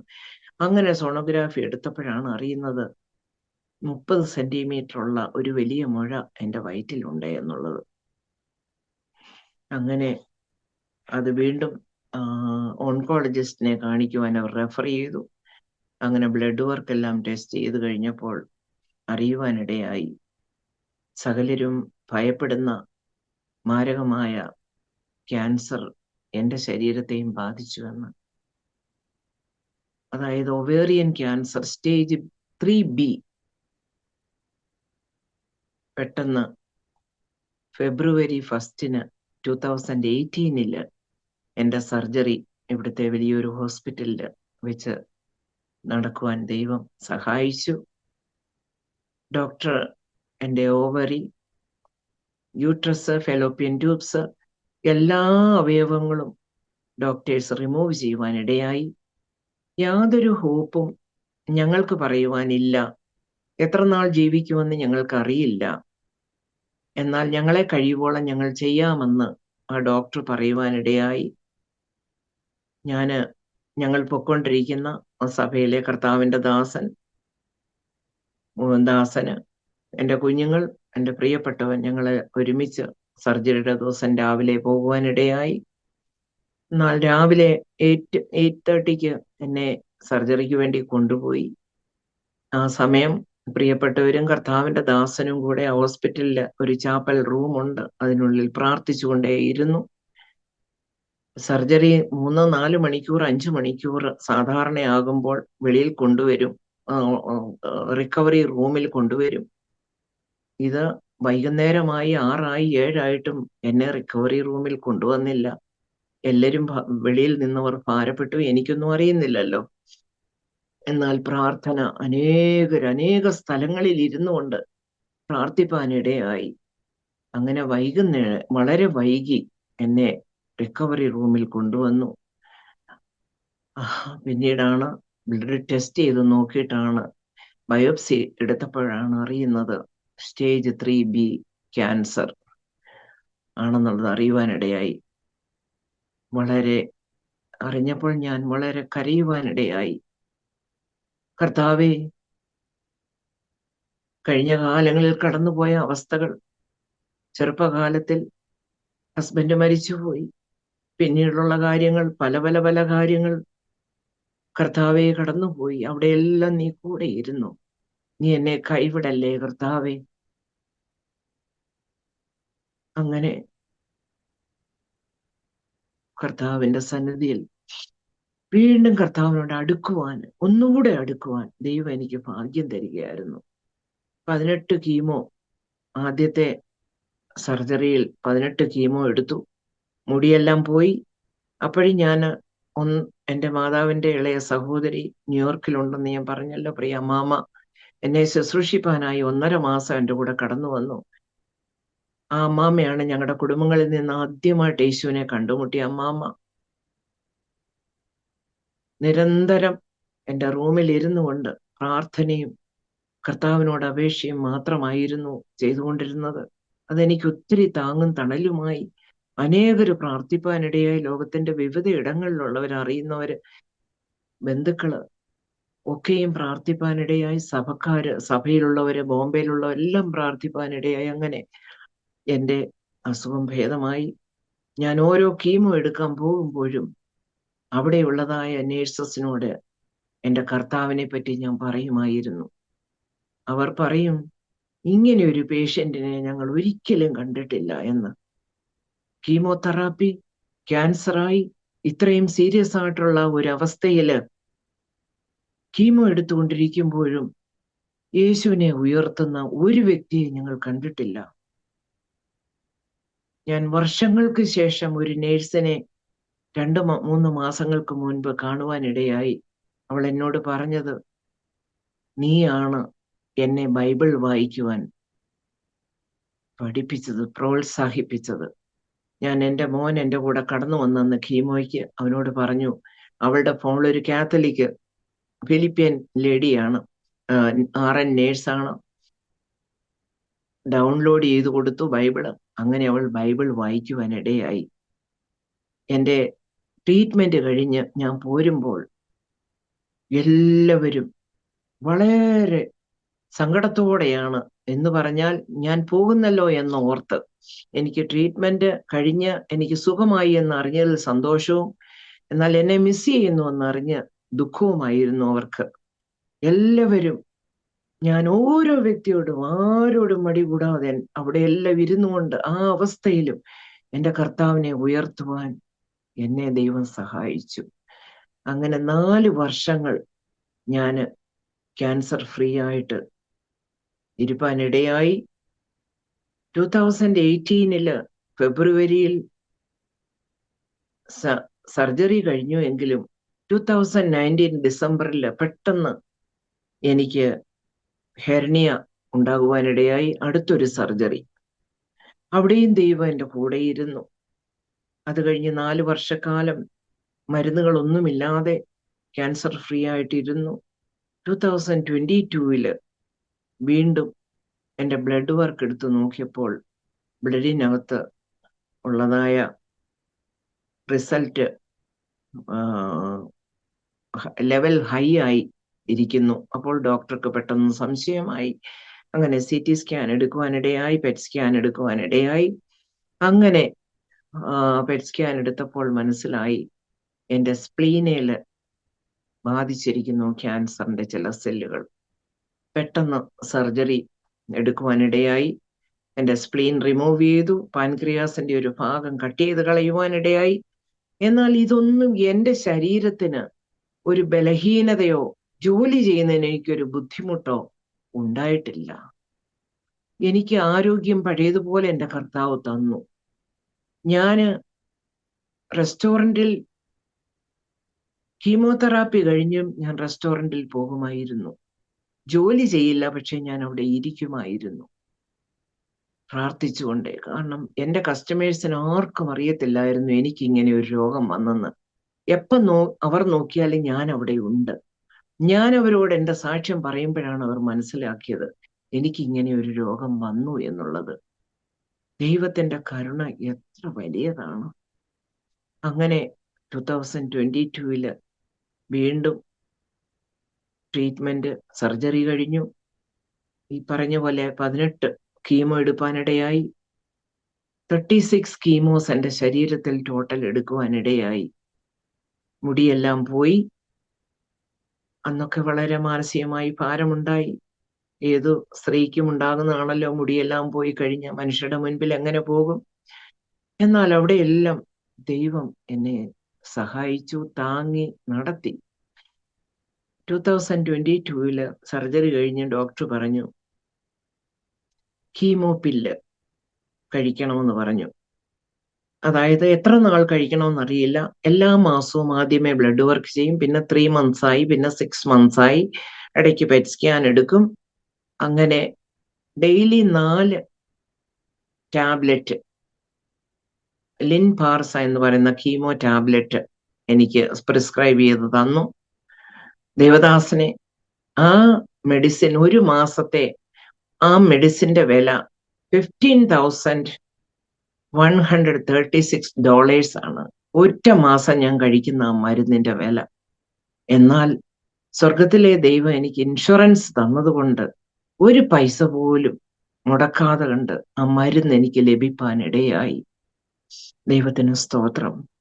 അങ്ങനെ ഇരിക്കുമ്പോൾ ഒരു ദിവസം ഹോസ്പിറ്റലിൽ നിന്നും എനിക്ക് ഫോൺ വരുവാൻ ഇടയായി. ഇനി ഈ മെഡിസിൻ കിട്ടുകയില്ല, $3000 മാസം കൊടുക്കണം കയ്യിൽ നിന്നും എന്ന്. ഞാൻ ചിന്തിച്ചു, എല്ലാ മാസവും $3000 ഒരു മരുന്നിന് കൊടുക്കണമെങ്കിൽ എന്ത് ബുദ്ധിമുട്ടാണ് കർത്താവേ. ഞാൻ എൻ്റെ മോൻ ബെന്നിനോട് പെട്ടെന്ന് വിളിച്ചു പറഞ്ഞു, മോനെ ഇങ്ങനെയാണ് പറയുന്നത്. അവൻ പറഞ്ഞു, മമ്മി നമുക്ക് പ്രാർത്ഥിക്കാം. മമ്മി വേറെ ഒരു മാനുഫാക്ചററെ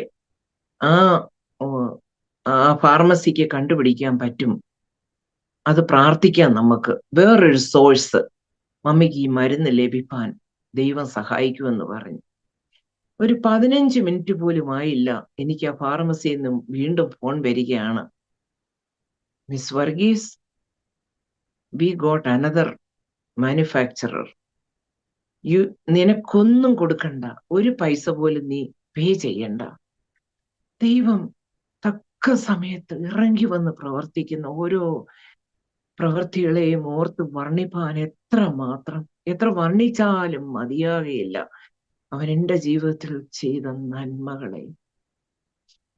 അങ്ങനെ 2 വർഷക്കാലം ആ കീമോ പിൽസ് ഞാൻ എടുക്കുമായിരുന്നു.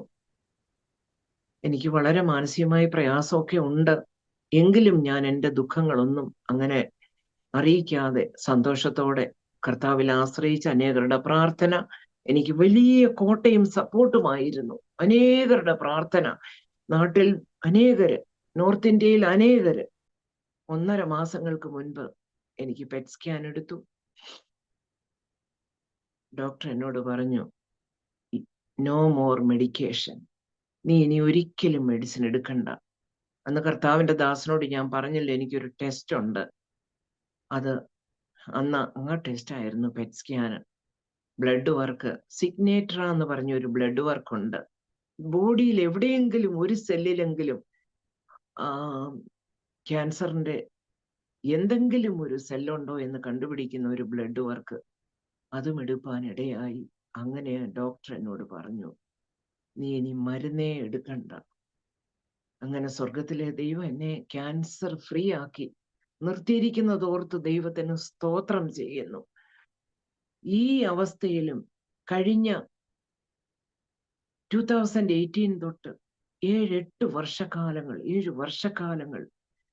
16, 18, 20 മണിക്കൂറുകൾ ഈ കാലിൽ നിന്നുകൊണ്ട് 10, 500, 700, 750 പേർക്ക് ആഹാരം ഉണ്ടാക്കുവാൻ എന്നെയും ദൈവം സഹായിക്കുന്നു. അതോർത്ത് ദൈവത്തിന് ഞാൻ നന്ദി പറയുന്നു. ആൾക്കാർ അതിശയിക്കും, ഇതെങ്ങനെ നീ ചെയ്യുന്നു? എന്നാൽ ഞാൻ എപ്പോഴും പറയും, ഇതെന്റെ ദൈവത്താൽ സംഭവിക്കുന്നു. എനിക്ക് അവിടെയെല്ലാം American, white, black, Asians, Nepalese, പാകിസ്ഥാനികള്, എല്ലാ രാജ്യക്കാരും ഫുഡ് വാങ്ങിക്കാൻ വരും. എനിക്ക് അവരോടെല്ലാം എൻ്റെ യേശുവിനെ ഉയർത്തുവാൻ അവസരം കിട്ടും. അതൊരു വലിയ മഹത്വമേറിയ ശുശ്രൂഷയായി ഞാൻ കണക്കാക്കുകയാണ് ഇപ്പോഴും. യോശുവയുടെ തീരുമാനം പോലെ ഒരു നാൾ 1997 ഞാൻ ഒരു തീരുമാനമെടുത്തു. ഞാനും എൻ്റെ കുടുംബവും ഞങ്ങളുടെ യഹോവയെ സേവിക്കും. ആ ദൈവം എത്ര വിശ്വസ്തനാണ്. എത്ര നല്ലവനാണ്! തേനിനേക്കാളും മധുരമേറിയവനാണ് അവൻ. അത് മനസ്സിലാക്കിക്കൊണ്ട് ജീവിക്കുവാന് സ്വർഗത്തിലെ ദൈവം എനിക്കൊരു ഭാഗ്യം തന്നോർത്ത് ദൈവത്തിന് സ്തോത്രം ചെയ്യുന്നു.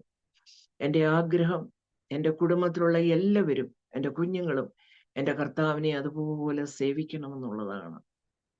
എൻ്റെ മൂത്ത മോൻ ബെന്ന് ഒരു ചർച്ചിൽ അവനെ മിനിസ്റ്ററായിട്ട് ഓർഡൈൻ ചെയ്തു.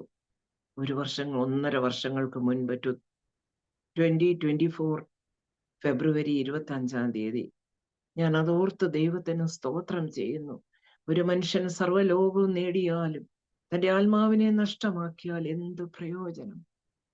അങ്ങനെ വിലയേറിയ ആത്മാക്കൾക്ക് വേണ്ടി ഞങ്ങള് പരിശ്രമിച്ചുകൊണ്ടേയിരിക്കുന്നു, സാക്ഷ്യങ്ങൾ പറഞ്ഞുകൊണ്ടേയിരിക്കുന്നു. അതൊക്കെയും നിന്റെ അപ്പത്തെ വെള്ളത്തിന്മേൽ ഏറിയ നാൾ കറിയുമ്പോൾ അത് മടങ്ങി വരുമല്ലോ. അനേക വർഷങ്ങൾക്ക് മുൻപ് ഞാന് സുവിശേഷം പറഞ്ഞ ജീവിതങ്ങൾ കർത്താവിനെ കണ്ടുമുട്ടുവാൻ അനേക വർഷങ്ങൾക്ക് ശേഷം ഇടയായി. അങ്ങനെയുള്ളതായ വാർത്തകളൊക്കെയും ഞാൻ കേൾക്കുമ്പോൾ ഞാൻ എത്ര ദൈവത്തിന് നന്ദി പറയും. എത്ര സ്തുതിച്ചാലും മതിയാകാത്ത വണ്ണം ദൈവം എന്നെ വഴി നടത്തിയ വിധങ്ങള്. ചെറുപ്പകാലത്ത് വിധവയായി അവിടെ നിന്ന് കരം പിടിച്ചു, ഏകയായി അവിടെ എന്നെ കരം പിടിച്ചു നടത്തി. ഭാരങ്ങൾ, ദുഃഖങ്ങൾ, പ്രയാസങ്ങൾ, നെടുവീർപ്പുകൾ വന്നപ്പോൾ അവിടെയെല്ലാം താങ്ങി നടത്തിയ ദൈവം എത്ര നല്ല ദൈവമാണ്! നമ്മുടെ ദൈവത്തെ പോലെ വലിയ ദൈവം ആരുള്ളൂ?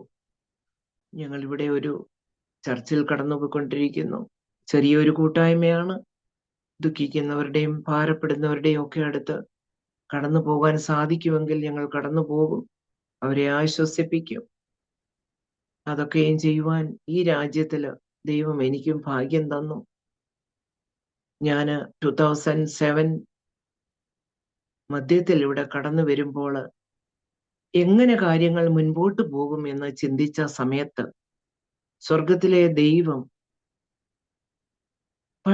പടിയായി ഓരോന്നും ഓരോ സമയത്ത് തന്ന് നടത്തിയ വഴികളെ ഓർക്കുമ്പോൾ എങ്ങനെ അവനെ സ്തുതിക്കാതിരിക്കും? എങ്ങനെ സ്തുതിക്കാതിരിക്കും? ഹല്ലേലൂയ!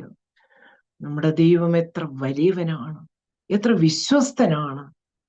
ശരീരത്തിന് ബലമില്ലാത്തവരെ ബലമുള്ളതാക്കി തീർക്കുന്ന നമ്മുടെ ദൈവം, രോഗികൾക്ക് സൗഖ്യം കൊടുക്കുന്ന നമ്മുടെ ദൈവം, ദുഃഖിതർക്ക് ആശ്വാസമായിരിക്കുന്ന നമ്മുടെ ദൈവം, അൽഫയും ഒമേഗയുമായിരിക്കുന്ന നമ്മുടെ ദൈവം എത്ര വലിയ ദൈവം! ഇത്ര വലിയ ദൈവത്തെ കണ്ടുമുട്ടുവാൻ, പിൻപറ്റുവാനുള്ള ഭാഗ്യം എൻ്റെ ജീവിതത്തിൽ ലഭിച്ചതോർത്ത് ഞാൻ ദൈവത്തിന് നന്ദി പറയുന്നു.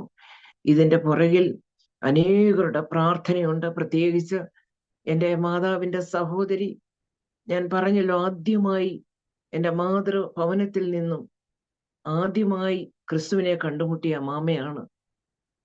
ലീവിന് വരുമ്പോൾ ഞങ്ങളെ മുട്ടിന്റെ കാലിന്റെ തഴമ്പ് കാണിക്കുമായിരുന്നു.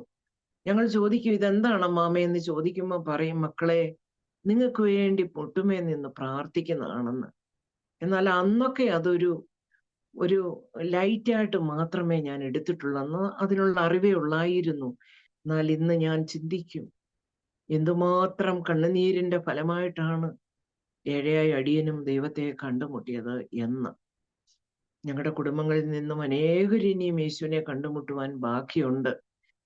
എൻ്റെ പ്രാർത്ഥന ഒന്ന് മാത്രമേ ഉള്ളൂ, സകലരും കർത്താവിന്റെ വരവിന് മുൻപ് കർത്താവിന്റെ കൽപ്പനയാകുന്ന സ്നാനമേറ്റ് ക്രിസ്തുവിനോട് ചേർന്ന് ജീവിക്കണം എന്നുള്ളതാണ് എൻ്റെ വലിയ ആഗ്രഹവും പ്രാർത്ഥനയും. എനിക്ക് പ്രേക്ഷകരോട് പറയുവാനുള്ള ഒരു കാര്യം എന്ന് പറഞ്ഞു കഴിഞ്ഞാൽ, നിങ്ങൾ എന്നെ പോലെയോ ഏതെങ്കിലും വിധത്തിൽ മാനസികമായോ ശാരീരികമായോ എന്തെങ്കിലും ബുദ്ധിമുട്ട് അനുഭവിക്കുന്നവരാണെങ്കിൽ നമ്മുടെ കർത്താവ് സകലത്തിനും മതിയായവനാണ്. കർത്താവ് മുൻപേ അവന്റെ രാജ്യവും നീതിയും അന്വേഷിപ്പീൻ, അതോടുകൂടെ ഇതൊക്കെയും കിട്ടുമെന്നാണ്. അതായത് ഉണ്ണുവാൻ, ഉടുക്കുവാൻ, പാർക്കുവാനുള്ളത് കർത്താവ് നമുക്ക് തന്നിരിക്കും. അതാണ് ദൈവത്തിന്റെ വാഗ്ദത്തം. ആ വലിയ ദൈവത്തെ മുറുകെ പിടിച്ചുകൊണ്ട് ജീവിക്കുക. അതാണ് എനിക്ക് നിങ്ങളോട് പറയുവാനുള്ളത്. എന്നെയും എൻ്റെ കുടുംബത്തെയും ഓർത്ത് പ്രത്യേകം പ്രാർത്ഥിക്കണമേ എന്ന് അപേക്ഷിക്കുകയാണ്.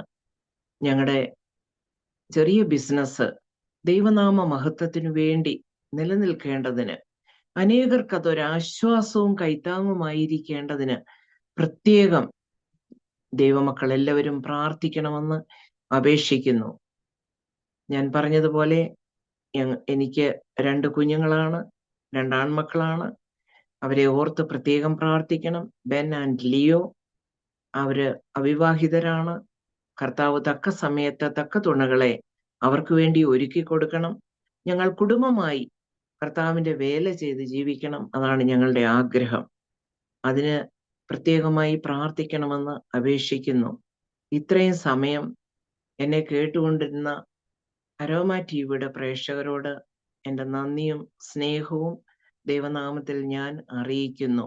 പ്രത്യേകിച്ച് എനിക്ക് ഇങ്ങനെ ഒരു അവസരം ഒരുക്കി തന്ന കർത്താവിന്റെ ദാസൻ ഡാനിയൽ ജോണിനോട് എൻ്റെ ഹൃദയംഗമായ നന്ദിയും ദൈവനാമത്തിൽ എൻ്റെ സ്നേഹവും അറിയിക്കുന്നു. കർത്താവിന്റെ ദാസന്റെ എല്ലാ പ്രവർത്തനങ്ങളെയും ദൈവം ധാരാളമായി അനുഗ്രഹിക്കട്ടെ. ഓരോ സാക്ഷ്യങ്ങളും മറ്റുള്ളവർക്ക് അതൊരു അനുഗ്രഹവും പ്രചോദനവും അവരുടെ ജീവിതത്തിൽ വിടുതലിനും കാരണമായി തീരട്ടെ എന്ന് പ്രത്യേകമായി പ്രാർത്ഥിച്ചുകൊണ്ട്, വീണ്ടും അടിയനെ സമർപ്പിച്ചുകൊണ്ട്, അടിയന്റെ രോഗത്തിൽ നിന്ന് വിടുവിച്ച ദൈവം നിങ്ങളെയും വിടുവിക്കും എന്നുള്ളതായ ഉറപ്പും ധൈര്യവും നിങ്ങൾക്കുണ്ടാകട്ടെ എന്ന് പ്രാർത്ഥിച്ചുകൊണ്ട്, ആശംസിച്ചുകൊണ്ട്, ദൈവം ധാരാളമായി അനുഗ്രഹിക്കട്ടെ. കർത്താവിന്റെ വരവിനു വേണ്ടി നമുക്ക് ഒരുമിച്ച് ഒരുങ്ങാം. അവന്റെ വരവ് വളരെ ആഗതമായി. അതിനുവേണ്ടി ഒരുങ്ങാമെന്ന് പറഞ്ഞുകൊണ്ട് എൻ്റെ സാക്ഷ്യത്തിൽ നിന്ന് നിർത്തുന്നു. നമുക്കൊരു വാക്ക് പ്രാർത്ഥിക്കാം.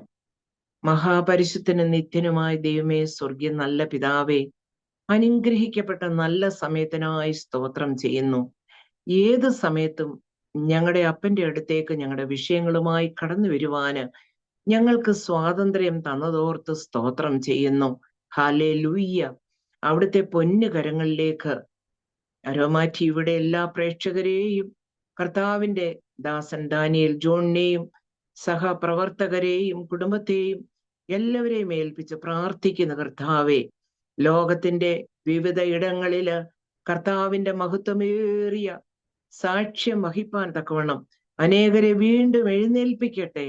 അതിനായി പ്രാർത്ഥിക്കുന്ന കർത്താവെ, ലോക സംഭവങ്ങള് കർത്താവിന്റെ വരവിന്റെ ലക്ഷണങ്ങൾ നമ്മളെ വിളിച്ചറിയിക്കുമ്പോൾ നമ്മൾ ഒരുക്കമുള്ളവരായിരിക്കാൻ തക്കവണ്ണം സ്വർഗം ഓരോരുത്തരെയും സഹായിക്കണമെന്ന് പ്രാർത്ഥിക്കുന്നു, സ്തോത്രം ചെയ്യുന്നു. ഏഴയായി അടിയനെയും താഴ്ത്തി സമർപ്പിക്കുന്നു. പിതാവിന്റെയും പുത്രന്റെയും പരിശുദ്ധാത്മാവിന്റെയും നാമത്തില് സകലരെയും അനുഗ്രഹിച്ച് പ്രാർത്ഥിക്കുന്നു. പ്രാർത്ഥന കേട്ടതുകൊണ്ട് സ്തോത്രം. യേശുവിൻ നാമത്തിൽ തന്നെ, ആമേൻ. താങ്ക് യു കർത്താവിൻ്റെ ദാസി പ്രിയ ലിസമ്മ വർഗീസ് ആൻറ്റി. ദൈവം ഇത്രത്തോളം അത്ഭുതകരമായി നടത്തിയ അനുഗ്രഹിക്കപ്പെട്ട സാക്ഷ്യം അരോമ ടിവിയുടെ ശ്രോതാക്കളോടൊപ്പം പങ്കുവയ്ക്കുവാൻ കർത്താവ് കൃപ ചെയ്തതോർത്ത് ഞാൻ ദൈവത്തിന് സ്തോത്രം ചെയ്ത് സ്തുതിക്കുന്നു. ഒരു സിറിയൻ കത്തോലിക്ക കുടുംബത്തിൽ ജനിച്ച് വളർത്തപ്പെട്ട മൂത്ത മകളെന്ന നിലയിൽ ഭവനത്തിലെ മാതാപിതാക്കന്മാരോടൊപ്പം അവിടുത്തെ അച്ചടക്ക ആചാര മര്യാദകളൊക്കെ അനുസരിച്ച് ആ ഒരു നിലവാരത്തിൽ വളർന്നു വന്നു. അതിനു വേണ്ടിയിട്ട് വളരെ നിർബന്ധത്തോടുകൂടി ആ നിലവാരത്തിലൊക്കെ ജീവിതം മുന്നോട്ട് നയിച്ചു. എങ്കിലും തക്ക സമയമായപ്പോൾ ജീവിതത്തിൽ കടന്നു വന്ന ജീവിത പങ്കാളി കർത്താവിനെ അനുസരിക്കുവാനും കൽപ്പന അനുസരിക്കുവാനും പിന്നത്തേതിൽ താൻ പ്രിയം വച്ച കർത്താവിൻ്റെ സന്നിധിയിലേക്ക് കടന്നു പോയെങ്കിലും താൻ കാണിച്ചു തന്നതായ ആ മാതൃക ഏറ്റെടുത്തുകൊണ്ട് കർത്താവിനെ അനുസരിക്കുവാൻ, കർത്താവിൻ്റെ മകളായി തീരുവാൻ, ജീവൻ്റെ പുസ്തകത്തിൽ പേരെഴുതപ്പെടുവാൻ കർത്താവ് കൃപ ചെയ്തു. ദൈവം ദാനമായി തന്ന 2 മക്കൾ, പിന്നത്തേതിൽ ദൈവം കൂട്ടാളിയായി തന്ന ജീവിത പങ്കാളി, അവരുടെ കുടുംബാംഗങ്ങൾ, പ്രിയപ്പെട്ടവർ എല്ലാവരെയും ഇന്ന് കർത്താവിൻ്റെ സാക്ഷ്യം വഹിക്കുവാൻ വേണ്ടിയിട്ട് ഉപയോഗിക്കുന്നു എന്നുള്ള അനുഗ്രഹിക്കപ്പെട്ട സാക്ഷ്യം കേൾക്കുവാൻ കഴിഞ്ഞു. അതോർത്തെ ദൈവത്തിന് സ്തോത്രം ചെയ്യുന്നു. അതുമാത്രമല്ല, അത്ഭുത രോഗസൗഖ്യം കാൻസർ രോഗത്തിൽ നിന്ന് കർത്താവ് തന്നു. പല ജീവിതങ്ങളും ഇന്ന് ഭയാനകരമായി അഭിമുഖീകരിച്ചു കൊണ്ടിരിക്കുന്ന ഒരു മാരക രോഗമാണ്. എന്നാൽ ദൈവത്തിൻ്റെ വിടുതൽ നമ്മുടെ ജീവിതത്തിൽ, നമ്മുടെ ശരീരത്തിൽ നമ്മൾ അനുഭവിച്ചു കഴിയുമ്പോൾ അത് മറക്കാൻ കഴിയാത്ത ദൈവത്തിൻ്റെ ആണിപ്പുള്ള കരത്തിൻ്റെ സ്പർശനമാണ് നമ്മൾ അനുഭവിച്ചത്. ആ സാക്ഷ്യം അനേക ജീവിതങ്ങളെ ആശ്വസിപ്പിക്കുവാൻ, ധൈര്യപ്പെടുത്തുവാൻ, അവരുടെ ജീവിതത്തിൽ സൗഖ്യമുണ്ടാകുവാൻ, കർത്താവിലേക്ക് അടുക്കുവാൻ അത് മുഖാന്തരമായി തീരുമെന്ന് ഞാൻ പൂർണ്ണമായി വിശ്വസിക്കുന്നു. മാത്രമല്ല, അമേരിക്കയിൽ അനേകരുടെ വിശപ്പടക്കുവാൻ ദൈവം ആത്മീയ വിശപ്പും ശാരീരിക വിശപ്പും അടക്കുവാൻ കർത്താവിൻ്റെ ദാസിയെ കുടുംബമായി ദൈവം ഇന്ന് ഉപയോഗിച്ചുകൊണ്ടിരിക്കുന്നു എന്നറിയുവാൻ കഴിഞ്ഞു. തീർച്ചയായിട്ടും അത് ആ നിലയിൽ അങ്ങനെ തന്നെ മുന്നോട്ട് പോകട്ടെ. അനേകർക്ക് ആത്മീയ ദാഹവും വിശപ്പും, അവരുടെ അക്ഷരീയമായ ദാഹവും വിശപ്പും അടക്കുവാൻ ദൈവമായ കർത്താവ് സൗഖ്യവും ആരോഗ്യവും ദീർഘായുസ്സും തരട്ടെ എന്ന് ഞങ്ങളും ആശംസിക്കുന്നു, പ്രാർത്ഥിക്കുന്നു. പ്രേക്ഷകരെ, നിങ്ങൾക്ക് ഈ ജീവിതാനുഭവം സാക്ഷ്യം ഒരു അനുഗ്രഹമായി തീർന്നുവെങ്കിൽ നിങ്ങളുടെ സുഹൃത്തുക്കൾക്ക്, പ്രിയപ്പെട്ടവർ കൂടി പങ്കുവയ്ക്കൂ. അവരും കേട്ട് അനുഗ്രഹിക്കപ്പെട്ട് അതിലൂടെ ദൈവനാമം മഹിമപ്പെടുവാൻ മുഖാന്തരമായി തീരുമല്ലോ. മാത്രമല്ല, നിങ്ങളുടെ വലിയൊരു അഭിപ്രായങ്ങളും നിർദ്ദേശങ്ങളും കമൻറ്റ് ബോക്സിൽ രേഖപ്പെടുത്താവുന്നതാണ്. നിങ്ങൾക്കൊരു പ്രാർത്ഥനാ വിഷയമുണ്ടെങ്കിൽ സ്ക്രീനിൽ കാണുന്ന വാട്സപ്പ് നമ്പറിൽ ഞങ്ങളെ അറിയിക്കൂ. ഞങ്ങൾ നിങ്ങൾക്ക് വേണ്ടി പ്രാർത്ഥിക്കാം. പ്രേക്ഷകർക്ക് വേണ്ടി എല്ലാ തിങ്കളാഴ്ചയും രാത്രി 9 മണി മുതൽ ഓൺലൈനിൽ പ്രാർത്ഥന നടക്കുന്നു. നിങ്ങൾക്കതിൽ പങ്കെടുക്കാൻ ആഗ്രഹിക്കുന്ന പ്രിയപ്പെട്ടവർക്ക് സംബന്ധിക്കാം. അതുപോലെ aroma.tv.co.in എന്ന വെബ്സൈറ്റ് നിങ്ങൾ സന്ദർശിക്കാം. അടുത്ത അനുഗ്രഹിക്കപ്പെട്ട സാക്ഷ്യവും വചനചിന്തകളുമായി വീണ്ടും കൂടിക്കാണുവരെയും എല്ലാ പ്രിയപ്പെട്ടവർക്കും good bye. God bless you all.